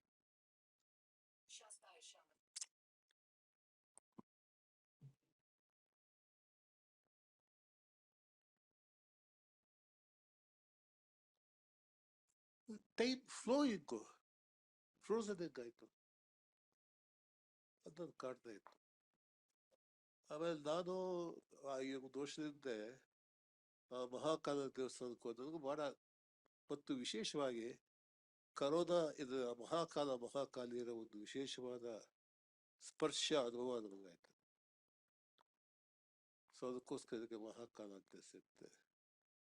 ಅದು ಇದು ಇಂಗ್ಲಿಷ್ ಟೈಮ್ ವಿದಿನ್ ಟೈಮ್ ಅಂತ ಮಾಡಿದ್ರ, time within time, without time, non time, ಅದು ನಂಗೆ ಗೊತ್ತಿಲ್ಲ. ಆ ಒಂದು ಅಕ್ಟೇವಿಯ ಪಾದ ಮಾತಾಡ್ತದೆ, if we would not have lasted one moment longer if those experiences had lasted 1 minute longer. Spanish ಭಾಷೆ ಹೇಳ್ತದೆ, una casa, un jardín, no son lugares. Girad, vad, vivid. Otros tiempos en tiempos, otros espacios en espacios. ಮನೆ ತೋಟ ಎನ್ನುವ ಜಾಗವಲ್ಲ, ಅವು ತಿರುಗುತ್ತವೆ, ಬರುತ್ತವೆ, ಹೋಗುತ್ತವೆ. ಕಾಲದಲ್ಲಿ ಬೇರೆ ಕಾಲಗಳು, ದೇಶದಲ್ಲಿ ಬೇರೆ ದೇಶ.